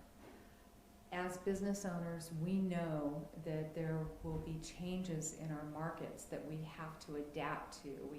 Things are going to change. Nothing stays static. You don't have a market that you can rely on forever. So, that to me falls on deaf ears. I am also very concerned, as one of the callers said, those opposing the ban were essentially big business that was benefiting financially on the health of our youth. And I just, that's not something that I can morally accept. I would love to see a retail license on this. I know that for our town, that would be a challenge. But for me, a part of that is the education piece that would go along with that, and I always think education is important, as well as a way to ensure that the rules or the laws being followed. So with that, I most definitely support a ban on all flavored tobaccos, including mint. My turn? Go ahead, yes. I'm just appalled by some of the statistics that have been provided to us. Not just that 1 in every 4 high school students has vaped in the last month, but 1 in every 10 junior hires. That's just so concerning to me. This entire ordinance is all about protecting our youth. I'm encouraged and don't see how I can discount that our local hospital is recommending we approve this, our school district is recommending we approve this, our police chief is recommending we approve this, and every single Paradise resident that I have talked to is totally in favor of this. I have not had a single one contact me and say they're opposed. We do have the business owners who have written us letters, and we have several things from this California Fuels and Convenience Alliance, but I was elected to represent my residents, and every single one of them that I've talked to is in favor of this. So I'm in support of it.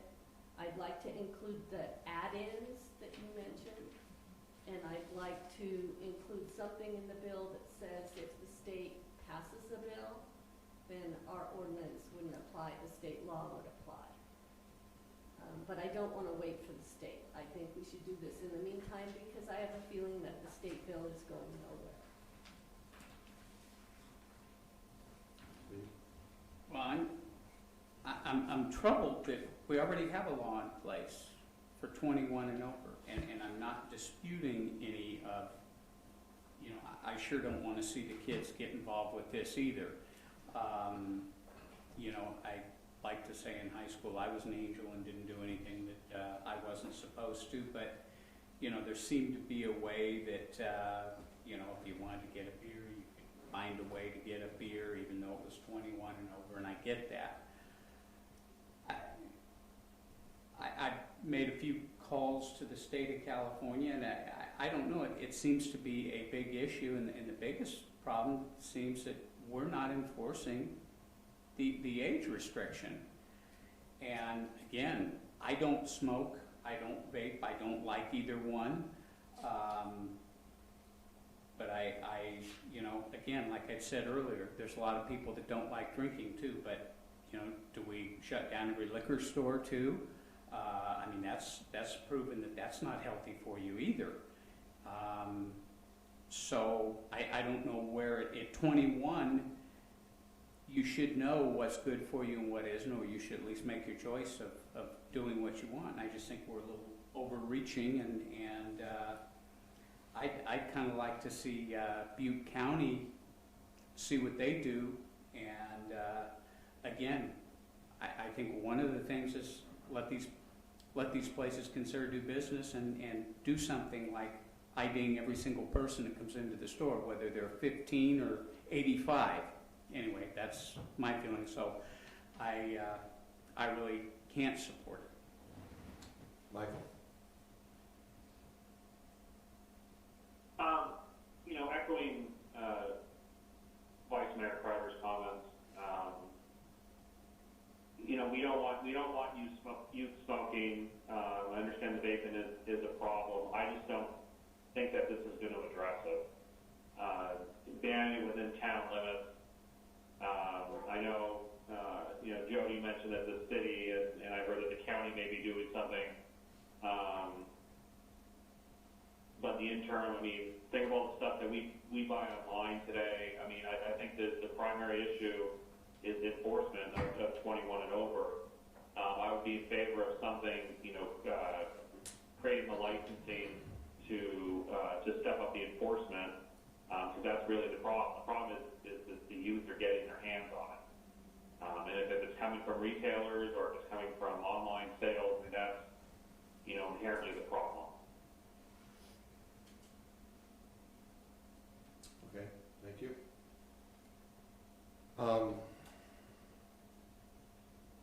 Definitely concerned about our youth and what's happening. Yes, it is. If you want it, you can get it. I'm sure. I guess the problem I have is the whole online thing. They can get it online, or it can be gotten online, and that loop is weird for me. And I don't know how you close that loop other than the state closing it and saying, you know, there's no online. I know the state did it with ammo for guns. You can't buy it, you can't bring it in, so I'm sure they can do it for other things too. So I'm in favor of us doing something. I think we can come up with a solution. My concern is, how do we handle the online thing? How do we do that? So you cut off retail stores, and they can go on Amazon and they can say, yeah, I'm 21, and they can get it. How do we deal with that? That's my biggest dilemma. I think we can, and I think we can come, if we can find a way, if there is a way, we can come back and adjust our ordinance accordingly. But I really feel that we need to make a statement to our community that we are protecting our youth, and we're going to stand up for our youth, and we're going to do whatever we can, use all the tools that we have available right now to protect our youth. As more tools become available, we can incorporate those. So, based on everyone's comments, I'd like to make a proposal. I would move to approve the staff recommendation, including the language about add-ins and the language about the state bill having precedence if they pass something. And I would recommend that we adopt that today and direct staff to go back and find out if there is anything we can do to limit internet sales to residents here in Paradise. and bring that back to us so that we could modify the ordinance at a future time if there's anything that is within our power to do. And So that's a motion. And I would second that motion. Thank you, Jody. Motion by Jones, seconded by Schuster, to approve the staff recommendation, which would be item number 2, ban the sale of flavored tobacco products without creating a tobacco retail license. And then if the state bill passes, or adding language in that if the state bill passes, that it has precedence, and asking staff to research if there is a way to monitor the online sales or ban online site. ban online Or sales. require signatures or whatever you Okay. can come back with that we might be able to do at the council level. Okay. I can absolutely reach out to our state partners and partners throughout the nation that work with us to help draft policies like this, so that make sure that they're legal and make sure that gets passed along to all of you to see. I was wondering if I could just address one more thing that. Well, we got a motion. Oh on my it God, now, I will so- step back. That's right. Sorry. No, you're fine. So what are the add-ons you were talking about? What, those little things that she was showing us? The crush pods? The Yeah. flavor enhancers, Yes. Flavor That- enhancers. that's what they're Yes. called, flavor Yeah. enhancers. I just want to make sure we They'll all have to understand. define that term for the ordinance and then Right. prohibit the sale of flavor enhancers for Yes, tobacco that's what I products. meant. Okay. Okay. All right. So, motion by Jones, seconded by Schuster, Vice Mayor Crowder. Again, I just don't think we have a level playing field, so I'm going to say no. No. Councilmember Jones. Aye. Councilmember Schuster. Aye. Councilmember Ciccalillo. No. And Mayor Boland. Aye. The motion does pass. So this is the first reading, so the second reading will come back to at the next meeting with the corrected language. Yes. Okay, thank you. Thank you, guys. Thank you. I certainly wish these things were more cut and dry. You know, there's so many factors and things that make this difficult. Right, moving on to 6C. Receive informational update relating to the status of townwide undergrounding of utilities. And to direct staff to set a public hearing date on July 14th, 2020, for the creation of Rural 20A Underground Utility District consists of all parcels and with properties boundaries along on-system federal aid arterials and connectors. Thank you, Mayor Boland. Good evening, Council. Again, my name is Mark Maddox, the Public Works Director for the Town of Paradise. And again, we will be discussing an important community priority, which is the desire to have the entire town with complete underground utilities. So tonight I'll be giving a quick update with some background first. During the 2018 Camp Fire, as we all very well know, overhead aerial utilities and wooden utility poles created hazardous and precarious situations for residents evacuating during the fire. And it was also adversely affecting the ability for firefighters to enter the community, as well as rescuing people and evacuating people who were not able to evacuate on their own. So as far as what happened after the fire, there was a huge amount of effort that went into getting the town repopulated, and part of that was the restoration of power and electric and cable utilities. These poles, in utility meetings we had repopulation meetings, coordination with Comcast, AT&T, and PG&E, and we heard many times that these poles were temporary and simply there and getting put up to get power back to Paradise safely so that community could repopulate and visit Paradise to see what had happened. This was done with little to no municipal oversight or permitting, and again, the objective was just to get the town open as quickly as possible. Since that time, obviously the community prepared a long-term recovery plan, which identified all of kind of the broader picture of what the steps to a successful recovery for Paradise looks like. We had an extensive public engagement process, and again, where people came together and identified what was important to them in revisioning Paradise moving forward.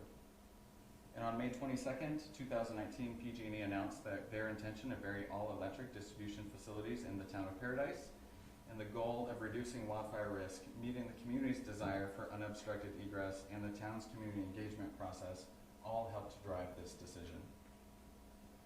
So again, with our long-term recovery plan being adopted in June 2019, undergrounding utilities was identified as a top priority for our community and the most critical of our partner-led projects. And now, about 1 year later, I'm here to give you an update and with some information we've collected as staff, and we're asking for further direction from you as council. So late last year, we adopted a dig once policy, which required mandated communication between utilities and the town of Paradise.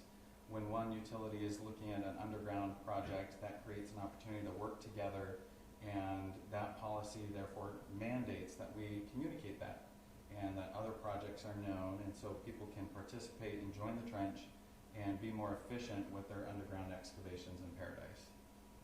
We've also been consistently coordinating and pleading with telecommunication companies, staff, and executives to join PG&E's trench and move forward. Today, PG&E has completed 28 miles with an additional 20 miles of undergrounding planned for the rest of 2020.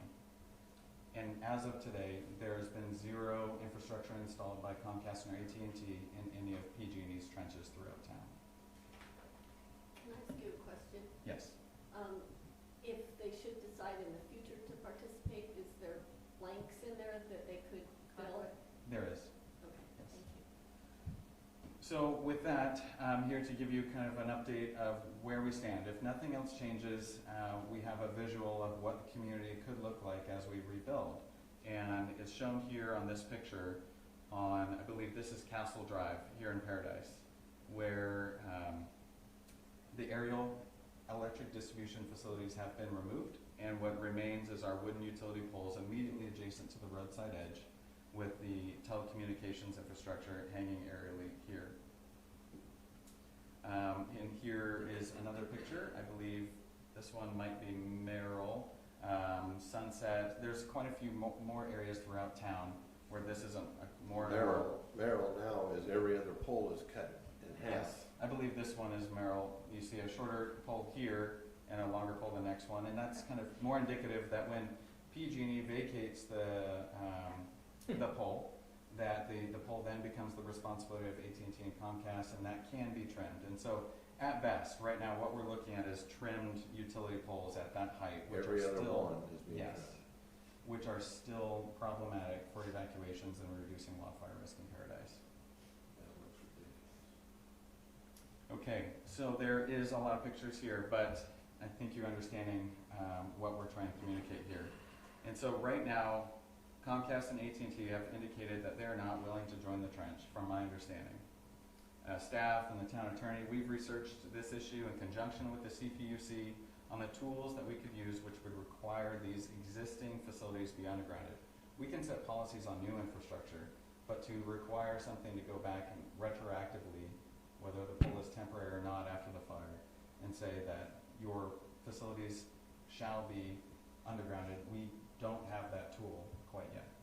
Let me just say, we do have a tool, but it's not a tool that we could use very easily. It's eminent domain. You can always use eminent domain, but we've never used it. Okay. Thank you, Dwight.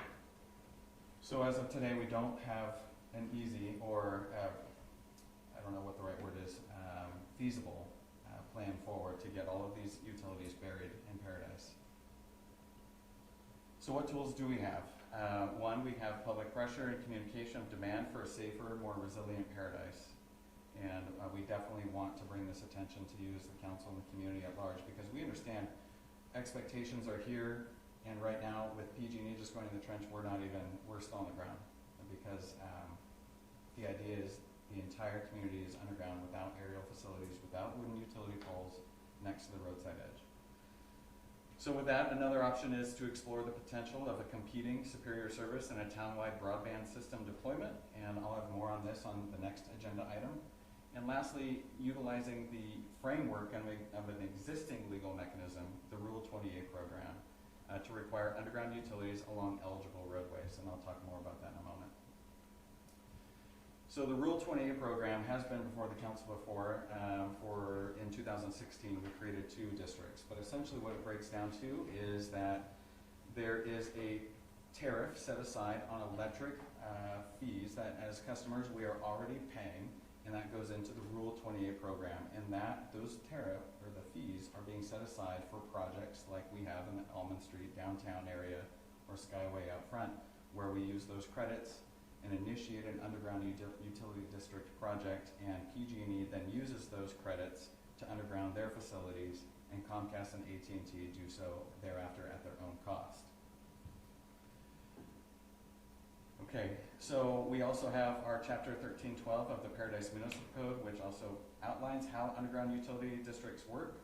And again, I'd reiterate here that telephone and cable television underground services are subsequently provided in accordance with current rules and procedures on file with the CPUC.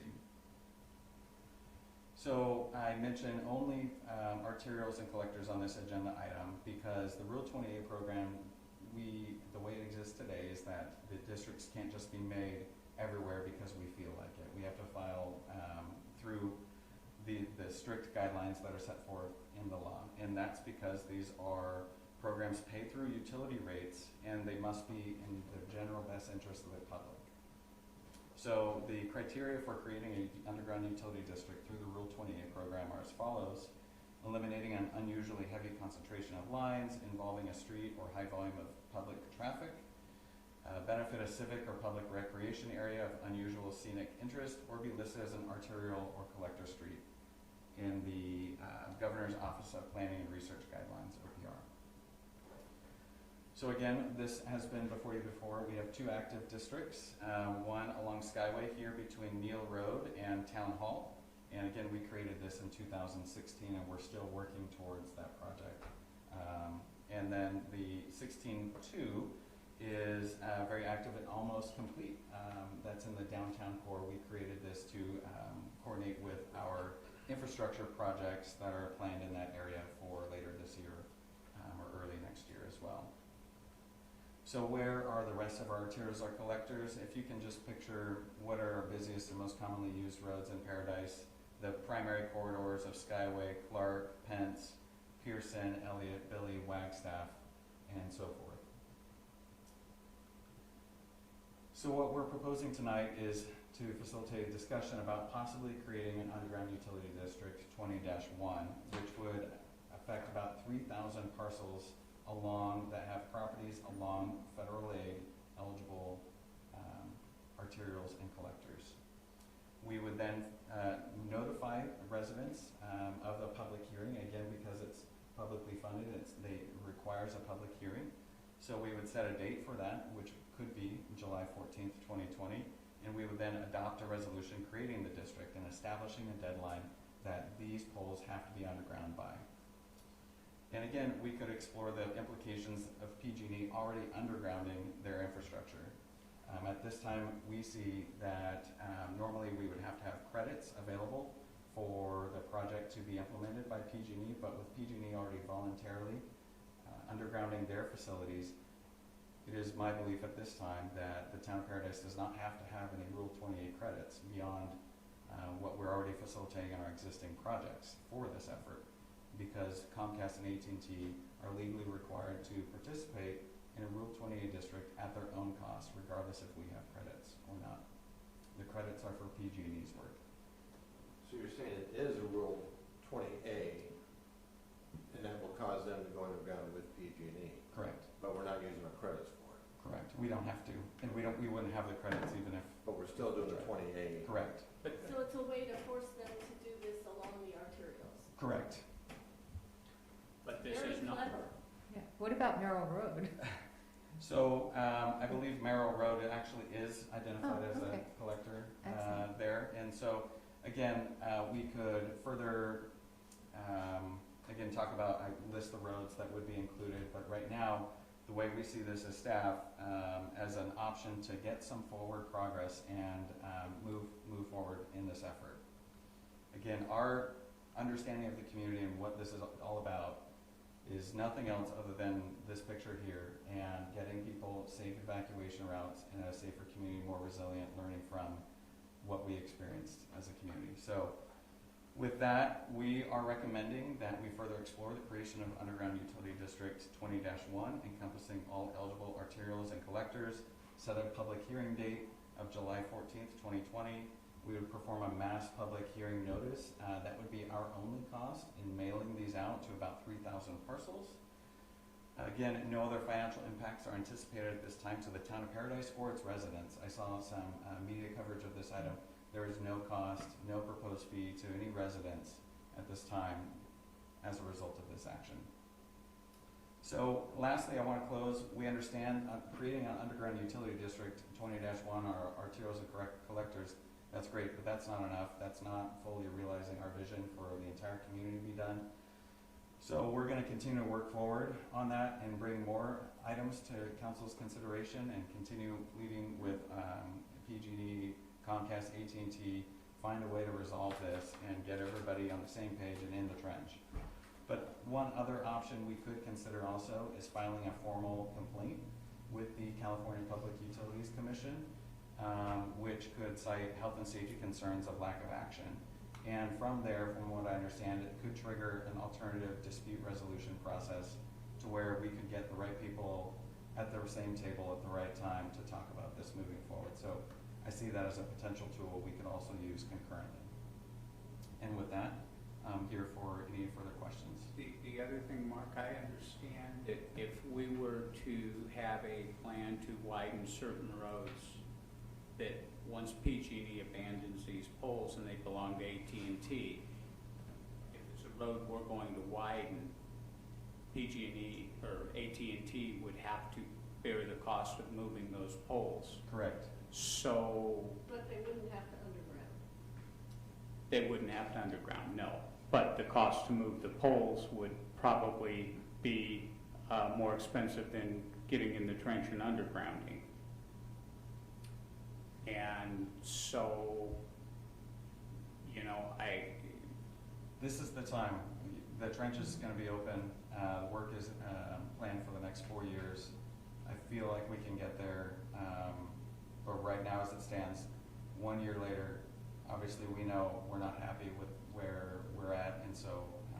So I don't want to hijack what you're doing, or we need to get onto this, but they are undergrounding. They are going underground.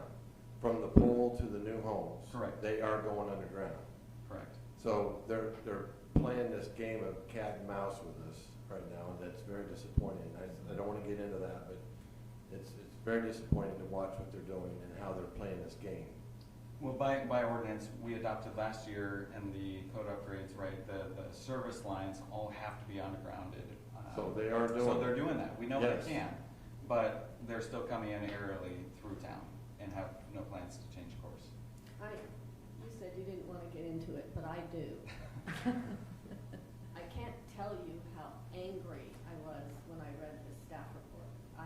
PG&E just started the undergrounding process in my neighborhood, and I had looked up in the sky earlier that day at all of these wires thinking, this is going to be so beautiful when they're gone. And then to find out, oh no, they're not going to be gone. They are endangering the future of our town. Our plans to make our town safer for evacuation. I'm just incensed about it, and I want to do everything we can to bring them to either comply or get out of town. Yeah. So I have a question for maybe you or Dwight. We have franchise agreements with them which enable them to actually operate in our town. Is that correct? No, the franchise agreements have been taken over by California Public Utilities Commission. So we can't even do Yeah, that? we used to have that with Comcast, and that was by law taken and given there. We do receive a franchise fee of 5%.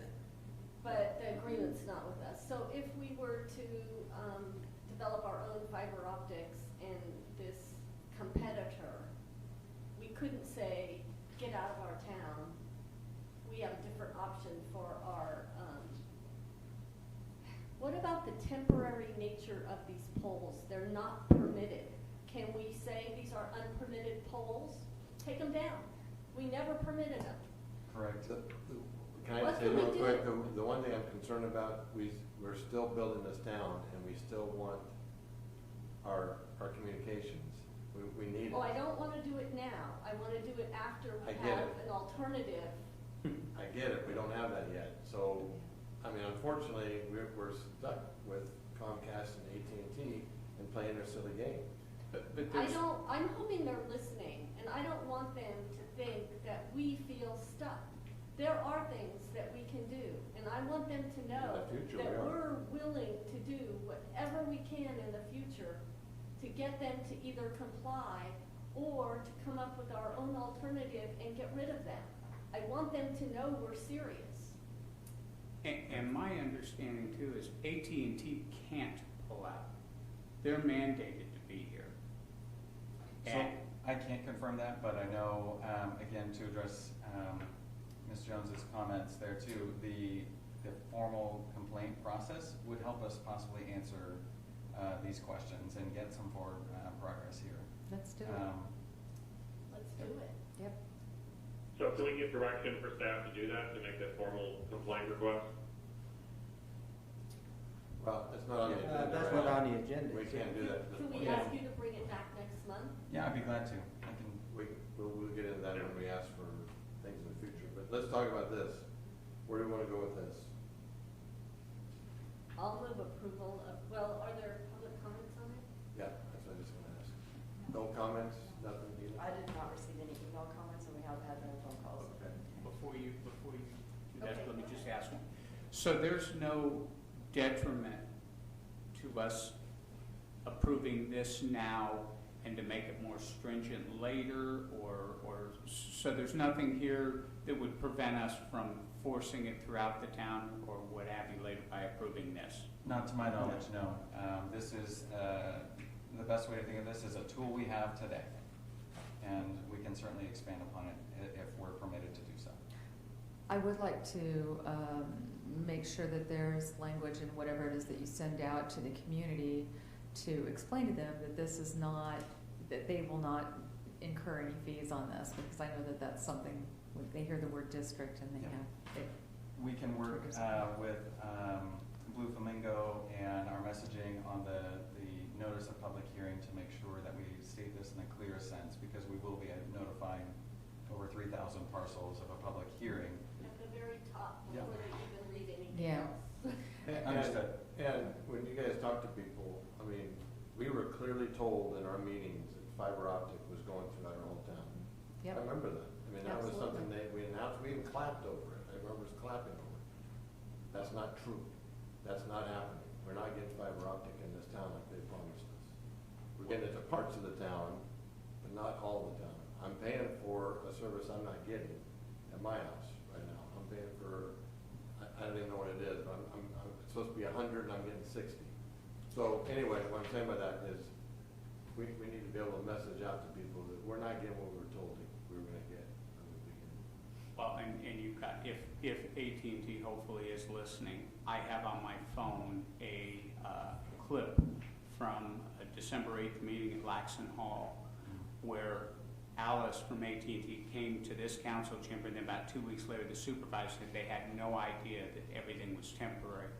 Well, Aaron Johnson was sitting next to the VP of AT&T, who got up and spoke right after Aaron did.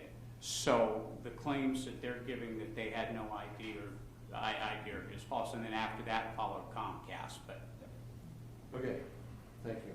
So let's bring it back. Do we have a motion? So, Oh, wait a minute, we have a hand over I here. do have, that we did receive one comment from John Gillander that he has, service in his area, and he did send a video, but I did not open it. So. Okay. just That to he correct. does have service in his area, you're saying? He has, I don't have it with me, but he does have, good service in his area, but I can't remember exactly what it says. I can look Okay. that up while you're, yes. Okay. so I'll make a motion. I think this is very clever, given all the constraints that are on, sort of tying our hands, that you've come up with this to get a good part of our town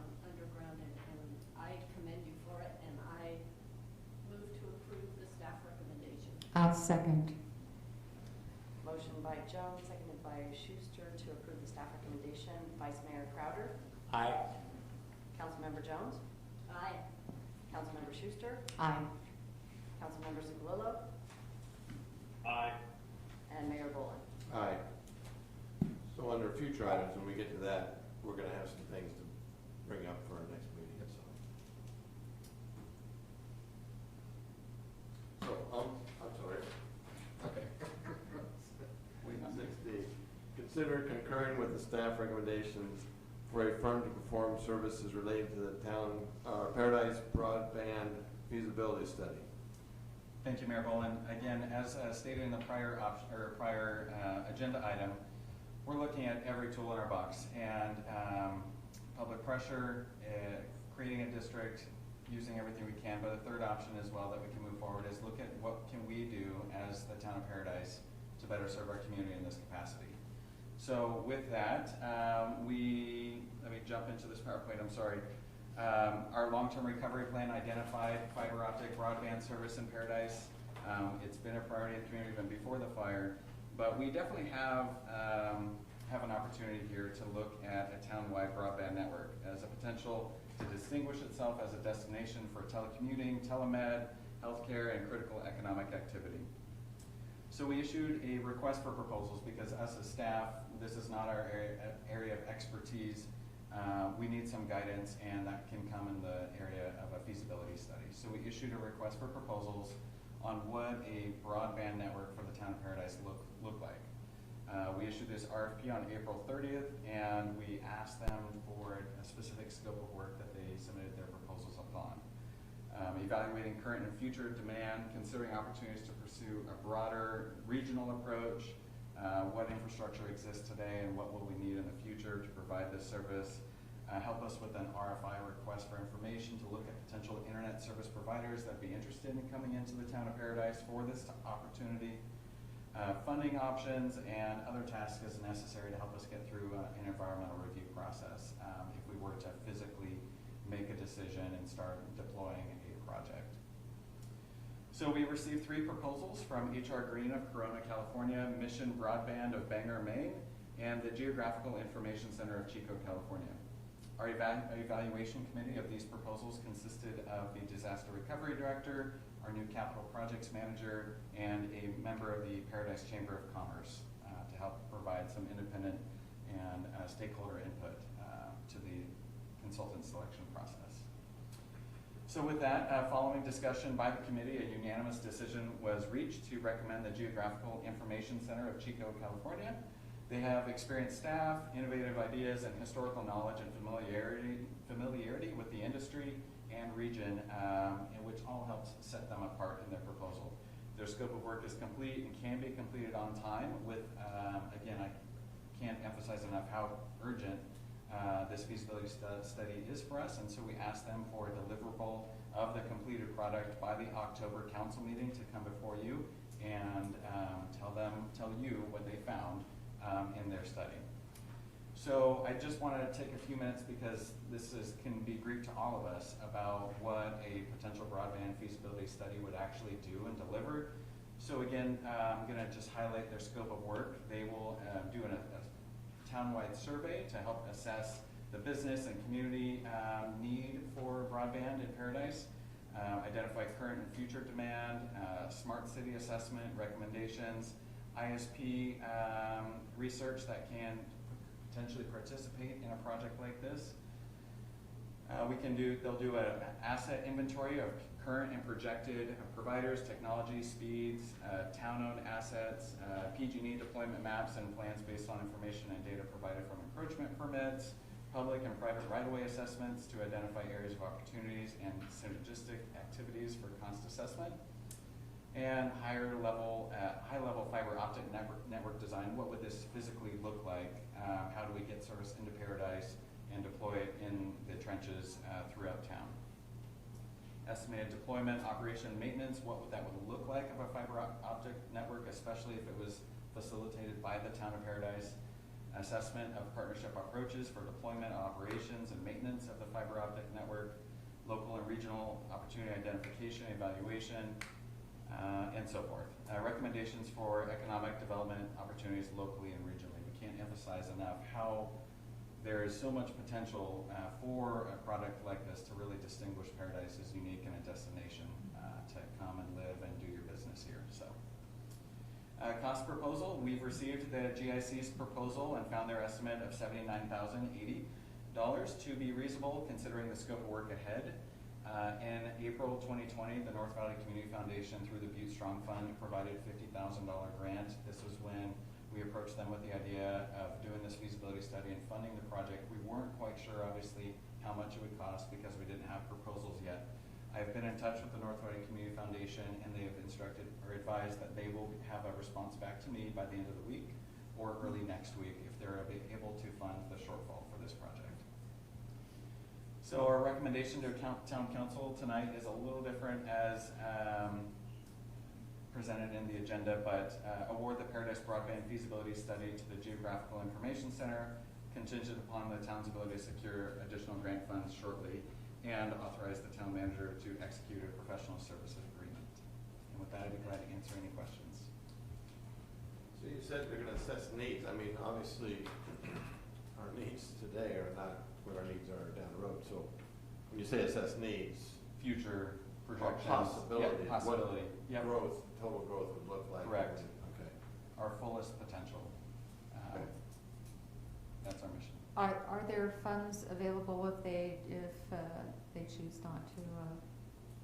So to at fund this the time, I don't have funds available in Public Works Engineering budget if they chose to decline, and so I would then seek direction from the town manager, finance director, and you as the council on how else to fund the project. Because I think we should move forward with this, again, as one of the tools that we need for the last situation, but I think it's something that the community has asked for and has been asking for even prior to the fire, so let's get it going with or without a grant.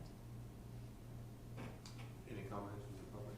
So John Gillander did call in, and I believe that it may be for the previous item where I inadvertently did not address his public comment, saying that he had world-class internet on Pearson Road, but he is requesting a phone call back. For the prior item? Possibly, but that would be my fault. Okay. All right, is everybody okay with going back for a second and listening to John? Sure. Okay. Susan. Telecommunications expert. We don't need internet, we'll just have Susan. Right, just make all your calls.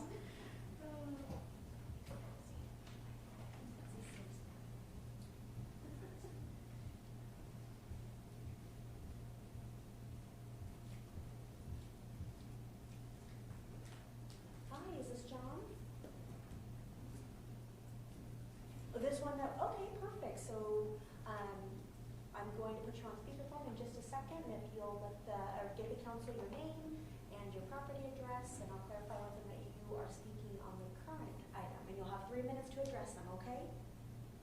Awesome, hold on one sec. All right, John, you're good to go. Yeah, hey, I sent me a video, and apparently you couldn't open it. It actually showed the internet that I have, and it is underground at Pearson and Sawmill. I have 1,000 meg AT&T download. Why are you trying to compete with a private company? Everybody on this side and the other side of Pearson Road down here by Sawmill has 1,000 meg AT&T available to them. And I don't care if Comcast ever comes back. That's a defunct technology. Thank you. Thanks, John. Yes. Okay. Thank you. Appreciate that. Dina, is there anybody else? That's it? Back to council. Your wishes. I would move to go forward with the authorization. I would second. Oh, sorry, Melissa. Go ahead. I was trying to make it eloquent because Jody is so good at that. Go ahead. Motion by Schuster, seconded by Crowder, to approve the staff recommendation. Roll call vote, Vice Mayor Crowder, Aye. Councilmember Jones, Aye. Councilmember Schuster, Aye. Councilmember Zigalillo, Aye. and Mayor Boland. All right. Thank you, Mark. Appreciate it. Thanks for moving forward with this stuff. This is really enjoying. All right, 6E, council members Jones and Schuster and the planning commission interview panel recommendations. Which one would you like to take that? We had 6 really good applicants. I think pretty much they all would have benefited Paradise, but we only had 3 slots. So Melissa and I interviewed them all. We had, I think, 11 questions that we asked them. And we ranked Lynn Costa, Ron Lassonde, and Zeb Reynolds as our top candidates and recommend that you approve them. Also, one of the positions is open immediately or sooner than the other 2. And so we are recommending that Lynn Costa fill that position. She was our top person. And the other 2 would start in July? Mm-hmm. Okay. All right. That's a recommendation. Any comments? I did not receive any email comments, and I don't know phone calls. Okay. I'd like to make a motion to accept Councilmember Jones and Schuster's recommendations. And I will second that, and I want to thank you 2 for your time to do that. I know that's a time commitment, so thank you. It was, but it was our pleasure.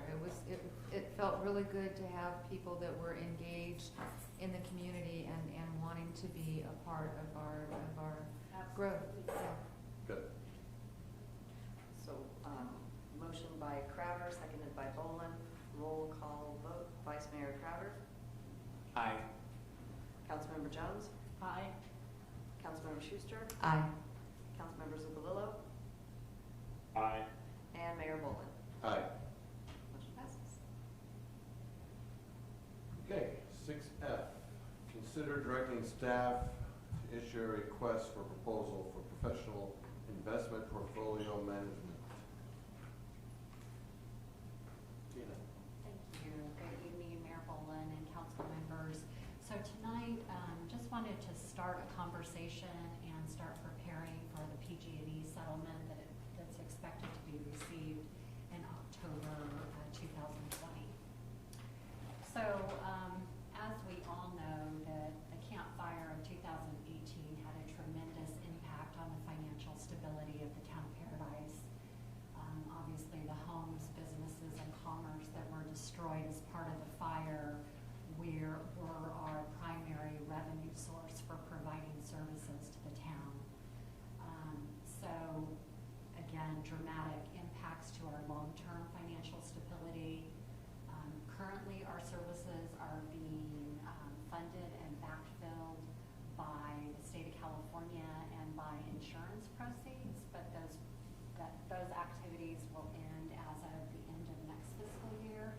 So it'll be really prudent for us to start thinking and planning for how we maintain those services going forward. And again, the town has reached a settlement with PG&E and expects receipt in October 2020.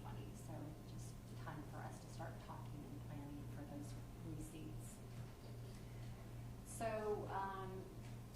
to begin with, as we know, that PG&E settlement, while it's very substantial, is not going to be enough to fund every project and every desire of the town.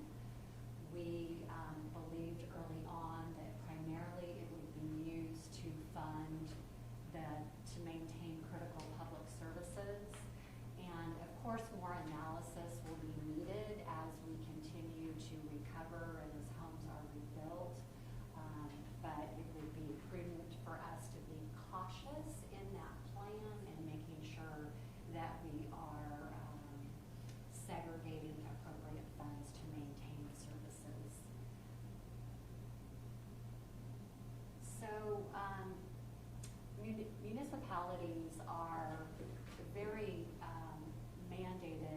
Government Code Sections 53600 through 53659 in the types of investments that are allowed for municipalities. So the recommendation is actually that we talk to a firm that's well-versed in municipal investments and have them help us determine what options might be available to really maximize the yield on that settlement. So currently, just to give some examples and some background and context for our discussion, so the town currently uses LAVE, which is the Local Agency Investment Fund managed by the state of California for its investments. That average annual rate of return the last 7 years was less than 1% at 0.81. So by comparison though, staff in doing a little research, I found a investment portfolio by the city of Huntington Beach. They use an outside investment firm to help them with those investments, but still over that same 7-year period, they realized an average rate of return of 1.21%. So what we are allowed to invest in is obviously restricted, and we have to be careful of what we invest in. So for this discussion, just to start the conversation, a 1% yield return is assumed. So funding for critical public services. So as we know, a strong, vibrant community, they have low crime, safe neighborhoods, maintain roads, good healthcare options, and great schools. So the two, which we don't have control over, are less likely to happen now unless I believe we continue to provide important public services for our community. So the assumptions that we've talked about, this assumes, and all of the projections that we've done so far, it assumes that we maintain a minimal staffing level in order to protect employee safety and community safety. Also, obviously, it would be recommended that we continue to update our projections as we go along, so as we have a better understanding of the funding needs. And if we had improved yield, or if the rebuild was accelerated, there may be an opportunity for some of those funds to be reallocated to other projects. So both our current projection and kind of our initial projection still shows about $160 million needed in order to fund continued critical public services over about that 18-year period while the town rebuilds. So if we invested $146 million at 1%, we would be able to draw about $9 million a year out of the fund to maintain the services that we need for the community. The problem with this is that's static, right? I mean, that's not showing any increases or anything else. Right, but also that I think the thought is that we will be rebuilding, more of our revenues will come back. So this is again where this is a beginning discussion, and certainly more analysis will be needed. But the thought is that as we rebuild, revenues will come back, even though expenses are also going up. So hopefully we meet those. Yeah. So CalPERS, our unfunded pension liability, is currently $21.8 million. And this is after the town has reduced staff, reduced benefit plans for new hires. So CalPERS assumes a 7% discount rate as part of their actuarial study of how they come up with the $21.8 million.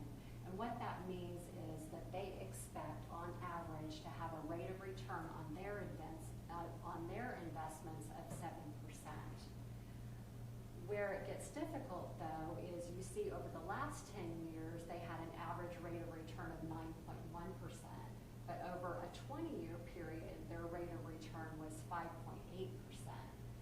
so that when they're not meeting those projections, those actuarially determined returns, our unfunded liability goes up. So they don't have the So- same restrictions. They don't have the same restrictions. Who doesn't have? Yeah. So CalPERS new funding requirements, they're growing and they're requiring that municipalities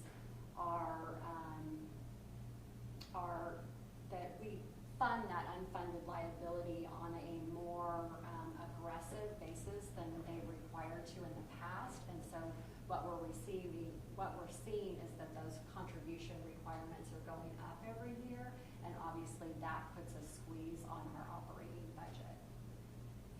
So there's three options that the town could consider as part of funding that CalPERS unfunded pension liability. One would be to invest in a Section 115 pension stabilization trust. Another option would be just to do another investment, more traditional investment option. And the third, but least desirable, would be just to give that funding directly to CalPERS to pay off the unfunded liability and hope that it doesn't regrow. And I think that's least desirable because in the experience that we've had and in others' experience, that things happen where that unfunded liability comes back. We also have an obligation, and other post-employment benefit obligation. When we first measured it, it was 48 million. Right now it's 10.4 million. We were able to reduce it by capping our benefits for employees and retirees, by reducing staff, and by also establishing a trust to begin funding that unfunded liability. So right now that trust contains about 191,000. So if we added about 10.2 million to it, that obligation would be funded. We could withdraw funds from it as needed to pay those retiree health benefits. Finally, we have a pension obligation bond that's 11.9 million. That's the outstanding payments required. We have 10 more years of payments on this obligation. We cannot refinance this bond. We did research on that and discovered it cannot be refinanced. So an option may be to invest $10.2 million that could earn enough to pay that obligation over the 10 years.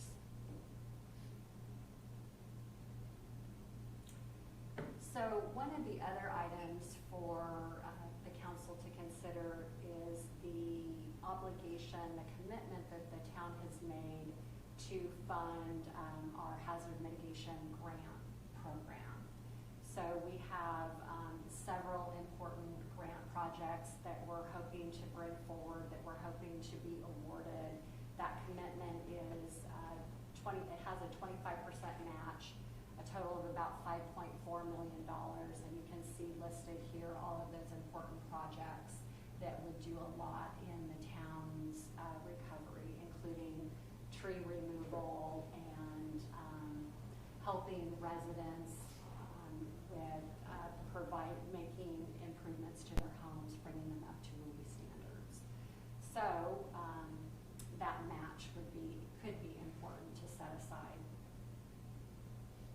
Also, historically, the town has not had funding to properly fund equipment replacement or facility maintenance, which has often resulted in unbudgeted expenditures and impacts to operations as equipment breaks. So another item that the council could consider is establishing a deferred maintenance and equipment replacement program. A very modest program could invest $7.85 million over 18 years and allow the town to draw about $476,000 per year to fund things like 3 police cars a year, 1 fire engine every 15 years, 2 vehicles for either public works, animal control, control, community development or administration, and then of course facility maintenance, things like carpet, paint, windows, our heating and air systems, and our roofs. So another item for council to consider are appropriate reserves to set aside. So as you know, as you were a big part of how the town was able to rebuild a cash flow reserve of $1.2 million. But in order to avoid borrowing on an annual tran, we actually need $2.8 million, or about 21.5% of our annual general fund expenditures. So with that, if we added 1.59 million, we would have appropriate cash flow reserves to avoid borrowing in the future for cash flow purposes. It would also be prudent for the town to establish some kind of contingency reserve. So in case we ever had another economic downturn or major emergency, that we would have 20% of our expenses set aside to help us withstand whatever event was hurting our finances. And then also, because of the Camp Fire, our property insurance renewal this year not only went up, that the premium was higher, but they also are requiring us to have a $2.5 million wildfire deductible. So even if we didn't have another major wildfire that came through the town, even one relatively small wildfire that came through and destroyed one of our public facilities could create a real financial hardship for the town. So one of the other things to consider is, as part of our FEMA public assistance claim process and insurance process, we've worked really hard to submit our claims. To date, we've submitted claims of about $8 million, but there's still several years to go to finish off, especially on the insurance side. And FEMA PA has matching requirements. Insurance has eligibility requirements. It's very much likely that there will be some expenses that we have submitted through the claim process that are not eligible for reimbursement, or that we have matching requirements that we have not yet funded. So it would just be very prudent for us to set aside some monies to support those efforts. So again, the PG&E settlement overall is $270 million. However, the litigation fees are estimated at 1% of the gross, and attorney fees are 18% of the net. So if you do the math, that results in the town receiving about $218 million. And again, while that's an extraordinary amount, if one of our primary objectives is to really make sure that we appropriately fund critical public services going forward, and all of the other items that we talk about, addressing our unfunded liabilities, providing grants for our hazard mitigation programs, providing monies for deferred maintenance and equipment replacement, funding cash flow and contingency reserves, and setting aside money for our FEMA PA and insurance issues. Suddenly, we've spent $210 million of the $218, leaving about $8 million for other priority projects. Again, this is meant just to really start a discussion. Today, your staff is asking you to allow us or direct us to issue a request for proposals for a professional investment team to come in and provide us some guidance on how we might maximize that PG&E settlement, but to also direct staff to start thinking about policies and processes for protecting that PG&E settlement, so that it's used for appropriate purposes.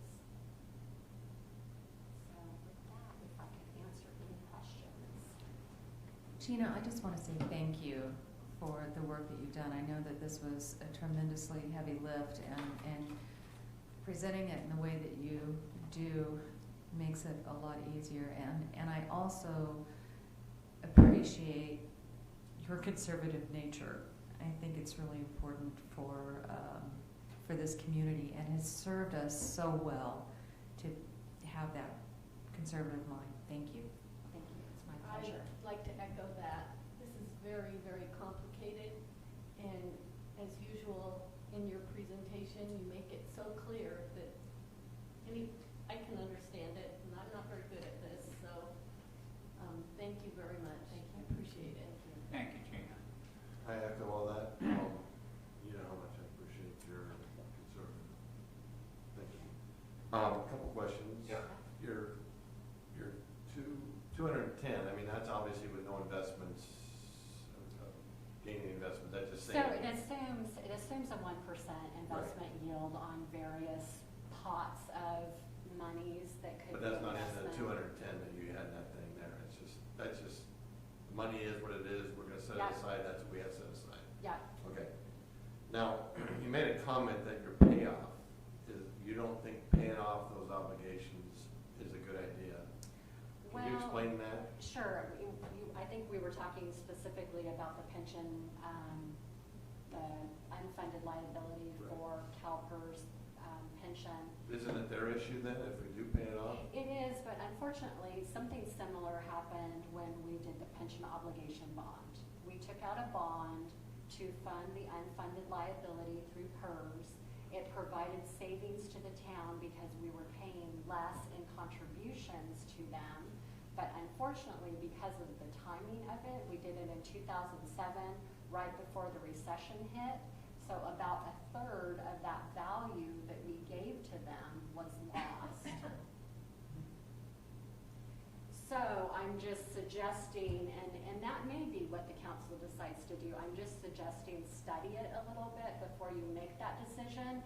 To me, it would make more sense to establish a trust that could be used then to pay those obligations, and then the town has control over that. So you have the asset to pay the obligation then. And I get that. It just seems, you have a bill, you pay it, Right. and you're done. But it doesn't seem Right. like that's the way. it is. It's a little more complicated than that, only because obviously CalPERS isn't always successful in achieving their 7% investment goal, which then creates an obligation. The state can make it tough. Yeah. All right, thank you. So you want us to vote on this, to accept this? Yeah, allow us to issue an RFP for professional services and provide any direction that you see appropriate in policies, or how we might further discuss how we handle the PG&E settlement. I think we would like to firm it up by June 30th. Michael, do you have something to say? No. Okay. Was there any We did receive one public comment from John Miller George, asking that we consider a public bank with campfire funds, since California law now allows these banks to be set up. The first USA state to set up public bank is North Dakota. North Dakota has used their public bank to lower the cost of home and farm loans and to provide funding for many construction projects. Imagine multiplying the amount received by a factor of 10, so a deposit of $250 million becomes $2.5 billion in loanable funds. Just imagine how fast homes and lives could be rebuilt in paradise with that kind of FDIC-backed funding. The standard but dumb way to handle the funds would be to let financial managers invest them for the town.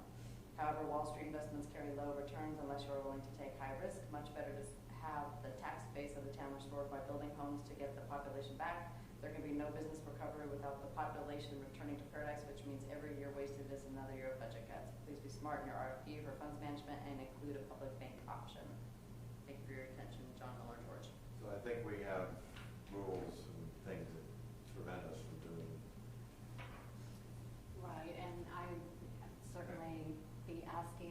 attorney for some advice on that, but, And we would need to scrutinize a Yeah. public bank as to how it works, because I haven't seen any in California.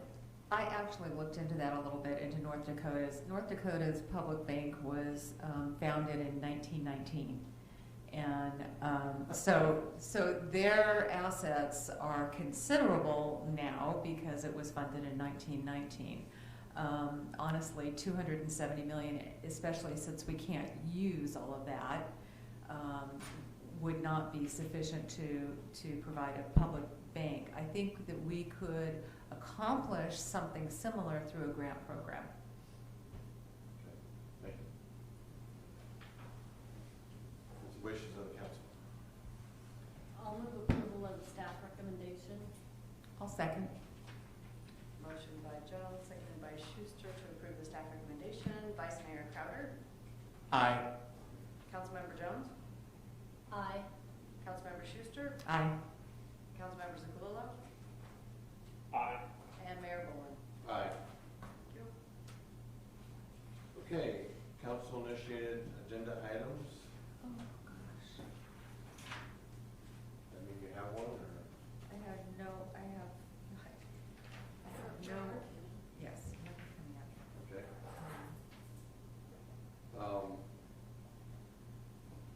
Council reports, committee representations, we have any there?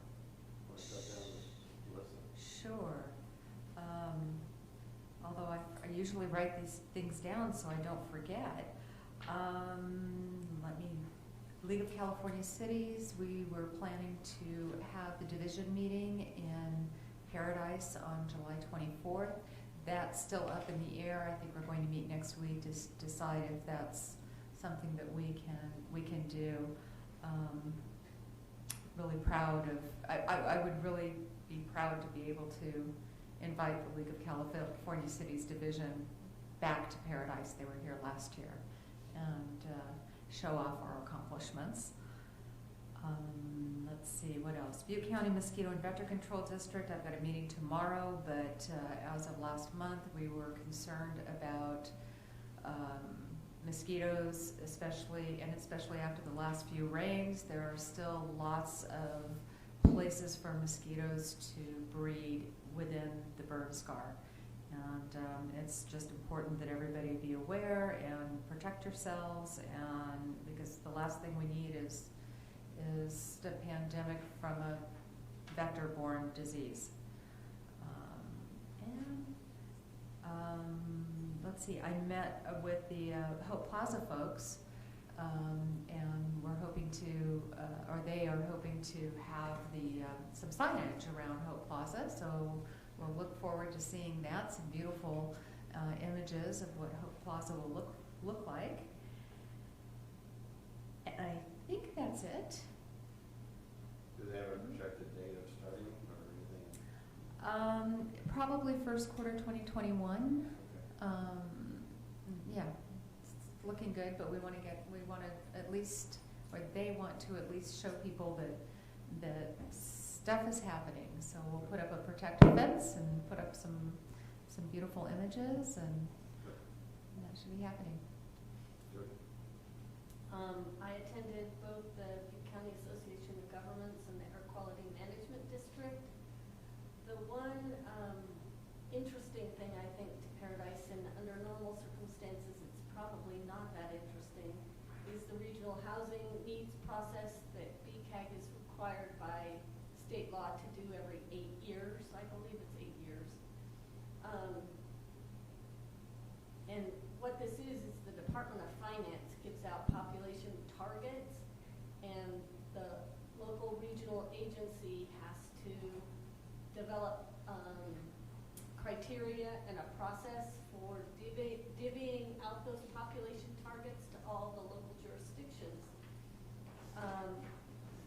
And normally it's a fairly routine process, but given the campfire and the rebuilding in Paradise, I think it's very important to Paradise. And I know that our community development director is involved, but they also have a stakeholders group, and I know that Susan gave them some names for people to attend the stakeholder group, but none of those people showed up. So I was concerned at the BCAG meeting that Paradise really was not having a voice on that stakeholder committee, and I was hoping you could circle back with them, and if those people really can't come, maybe come up with some other people who could represent us there. That would be great. Thank you. And that's it for me. I spent a lot of time last month working with Senator Nielsen's office and Assemblyman Gallagher's office on trying to help get the $7.3 million restored in the state budget for PID. And happy to announce that the legislators have included it back in the budget. Not quite out of the woods because the governor can still remove it with a line item veto, but it's looking very promising. I participated in our putting up and taking down of our parade of flags on Memorial Day. It's one of my all-time favorite community events to participate in, and I'd like to thank the many individuals and groups such as the Paradise Rotary, Clampers, the Moose Lodge, the Elks Lodge, Congressman LaMalfa and his staff for the participation, and if I left anybody out, I'm sorry. I also attended the groundbreaking of our Savior Lutheran Church, which is rebuilding on their lot on Pence Road. Good. Michael? I have nothing to report. Okay. Yeah, that groundbreaking too, that was a neat event with the Lutheran Church, so that was fun. Thank you for doing the flags. That was very cool. Thank you. Appreciate that. All right, we're on to town manager's report. And we'll see Susan. Without a I should have a phone. Good evening, council. I just wanted to give a brief update since we talked last month. So these temporary tree processing yards, one's been approved on Clark Road. We were notified tonight the second is withdrawing. And we have a third and a fourth application, Upper Skyway, Lower Clark. And those were just resubmitted from their corrections last week. So we'll be recirculating those to all of the reviewing agencies. And moving forward with that, if everything's complete, we can go ahead and start the noticing process for those neighborhoods. And that's really where this whole process hinges, is how do those neighborhoods feel about that land use in that area? We've certainly seen the two extremes already. So that's where we are on yards 3 and 4. Back in for review, we'll look at it. If everything's good, we'll start noticing neighbors. Have there been any issues with the Clark Road facility? No, not that's been brought to our complaints, attention. nothing? Okay, good. And they start chipping today, so. Yeah. For multifamily, since we talked last month, we've had 3 more projects come in that are totaling another 8 units. Plus, if you'll recall, on Bushman Road, before the fire, Jim Harding had a senior housing complex that had just got started. So it's just foundations, and luckily, made it through okay. So he's nearing completion. We're starting to schedule those finals for all the different departments to go out and sign off. So that's exciting. I know they've started advertising at least some of the units on the website to start getting ready for that. So that's great news. Mobile home parks. We've actually had some more forms come in. They're called Form 514s. From HCD. So the mobile home park owner, if they're interested in starting the permitting process to do the repair work, they'll get this form from HCD, they turn it into us for the local jurisdictional approval. And we route it through, I take a look to make sure it's the same number of units for use permit kind of situation, right? Septic takes a look at it, make sure there's current septic evaluations on all of the systems. We checked with PID about the water advisory having been lifted for the park. We're reaching out to make sure they're doing the surveyor certification for those parks that we need that for. Public Works takes a look at it, looks at that encroachment. With those parks, there was a lot of heavy traffic coming in and going out during debris removal, so we want to make sure those encroachments are good. And then Fire takes a look, make sure that all the hydrants that are serving that park are in service. As you know, not all the hydrants are back in service yet. So we just make sure that we have all of our infrastructure in place to be able to serve that park also. We'll sign it off, give it back to the park owner. They can turn it into HCD and get started on their permitting process. So we are routing currently for the plantation, for the common areas, For Forest Glen, that's on Pearson Road, right next to the South Libby curve on the right-hand side. And then also we're working with Paradise Mobile Estates. They're the ones that you might have seen in the media on Elliott Road. So we've got those 3 in already. So that's great. It's really encouraging to know, because that is a big process for those parks to get back up and open. Have any of these indicated a willingness to take on RVs? So that's a great question, and that's actually a project that our disaster recovery director, Katie, is working on, trying to work with these park owners to form those partnerships. So we've been staying in touch about when I get the forms so that Katie knows which parks are starting to show forward progress. Excellent. So it's just all of a sudden these came in and it was just great news. And then also, just to follow up, not last month, but maybe the month before, we had come to council with a discussion about code enforcement staffing, right? And council gave back the direction, yes, please, do what we need to do to increase that. Well, we've added on 2 additional staff members, a 3rd is on their way. And so for the last 2 weeks, we've been really coordinating with our code enforcement officer, taking a look at what our open case load is, because we definitely want to get eyes on those, get those closed out as quickly as possible. But they've also done this amazing job of just going through our processes, going through our forms. The gentleman that we have as the officer under contract, he has decades of municipal code enforcement experience setting up these programs. So he comes with just a fresh set of eyes on our process, taking a look at how we're tracking that, and they've come up with these proposals about how to really optimize what we're doing here with the forms and get movement quicker on these complaints. So tomorrow we'll be having a sit down with the fire department staff so we can collaborate on how this code enforcement team can help support for the weed abatement process that CAL FIRE is working on. So that's what we're doing. We're getting these forms ready to go. We're meeting with the different divisions. How can we support you? Getting the software up so that the guys can be resulting things out in the field. We'll now have admin and the staff who can, get things electronically, get the notices out faster. I never thought I'd be excited about code enforcement, but I'm really excited at what I see here. This will be great. This will be great. So, thank you for the direction. And if you we'll have to make a time some point to bring them to council so you can meet them and stuff. But Sarah and JB, and they're just a great addition to the team. We're really glad to have them. Susan, yes. A number to call for code enforcement or email if people have complaints. So what we're working on right now, we have, as you know, with our IT, we contract out for that. So we do have a request in for a general code enforcement email. That's what we're trying to work towards so that we can route just code enforcement at townofparadise.com. That's what we've asked for. It's not active yet. So the idea being, we're looking at getting away from the online, the top access complaint, because that creates a second database that our admin staff has to go in and update along with our normal permitting database. So we want to just focus with Acela, that's the name of our permitting software, and just get the complaint request in either through this generic email that can come to the admin so that she can log it in, route it on a schedule for one of the inspectors, and we get moving on those.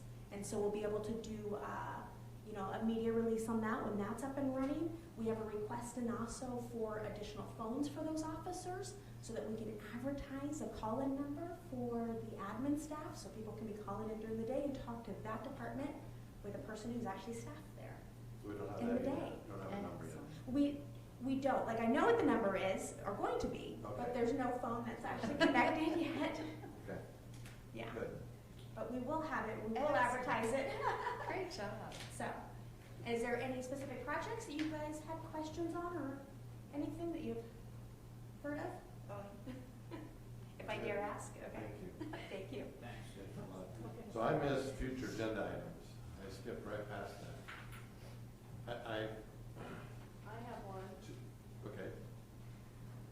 So it's come to my attention that we have the defensible space ordinance, which is being utilized by the fire department in terms of weed abatement around town. But that defensible space ordinance really only applies when you have a structure in the middle, and it applies for 100 feet around that structure.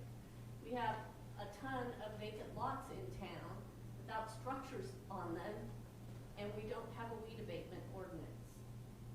And I'm just watching the weeds around town grow and grow and grow, and I think it would be helpful to our code enforcement and our fire department if we actually had a weed abatement ordinance that applies to vacant lots. So I'd like to ask staff to research that and bring something back to council. And if we do that, we're gonna have to have a solution for those that are out of town. That if they don't do it, then we do it and we bill them or something like that, because there are a lot of them that are out of town at this point. Like your guy, Steve. So, I guess I have to vote. And then we also talked about the formal complaint process. Yes, I was gonna bring that up. How do we move forward with that? That was a Mark statement. Do you know, Dwight, how he said we could bring a formal complaint to the Oh, you mean to the PUC? PUC, correct? Well, we'd have to research that and see how it works.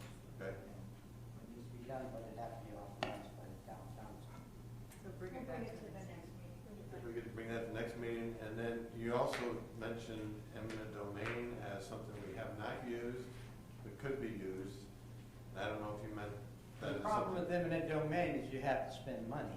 It's based on the fact that there's some public purpose being served, and that the public purpose needs to have something done, but it's on private property, and so you have to pay the cost. And so Even if it's in a right of way? It's a What would we be buying from them? Because Well- they're actually in our right of way. No, well, their poles have value to them, and you'd be taking them down forcibly, without the consent.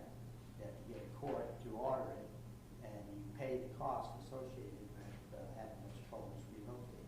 Would we If you were widening the street, that's a different situation, and if the poles needed to be moved because of that, then normally the law says that the utility has to pay the cost for that.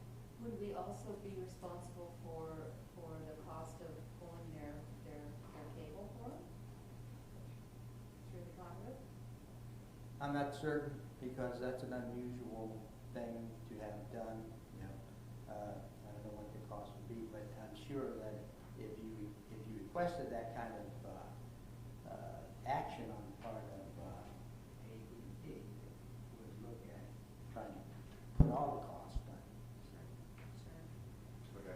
And the town's never used eminent domain. It's been one of those things that just never, it came up once or twice, and the council was not interested. Well, in normal situations, yeah, but this one, I thought because you're in the right of way, it might not be a big deal. Those poles become, once PG&E goes off of them, Vacate them. they vacate them, they become an asset to AT&T. Okay. Great. So, we do not have a closed session because of action on 6A. And we are adjourning to the June 30th, 2020 at 9 a.m. here at Town Hall for the purpose of holding a regular joint meeting pursuant to Government Code Section 54955. Okay? Meeting is adjourned.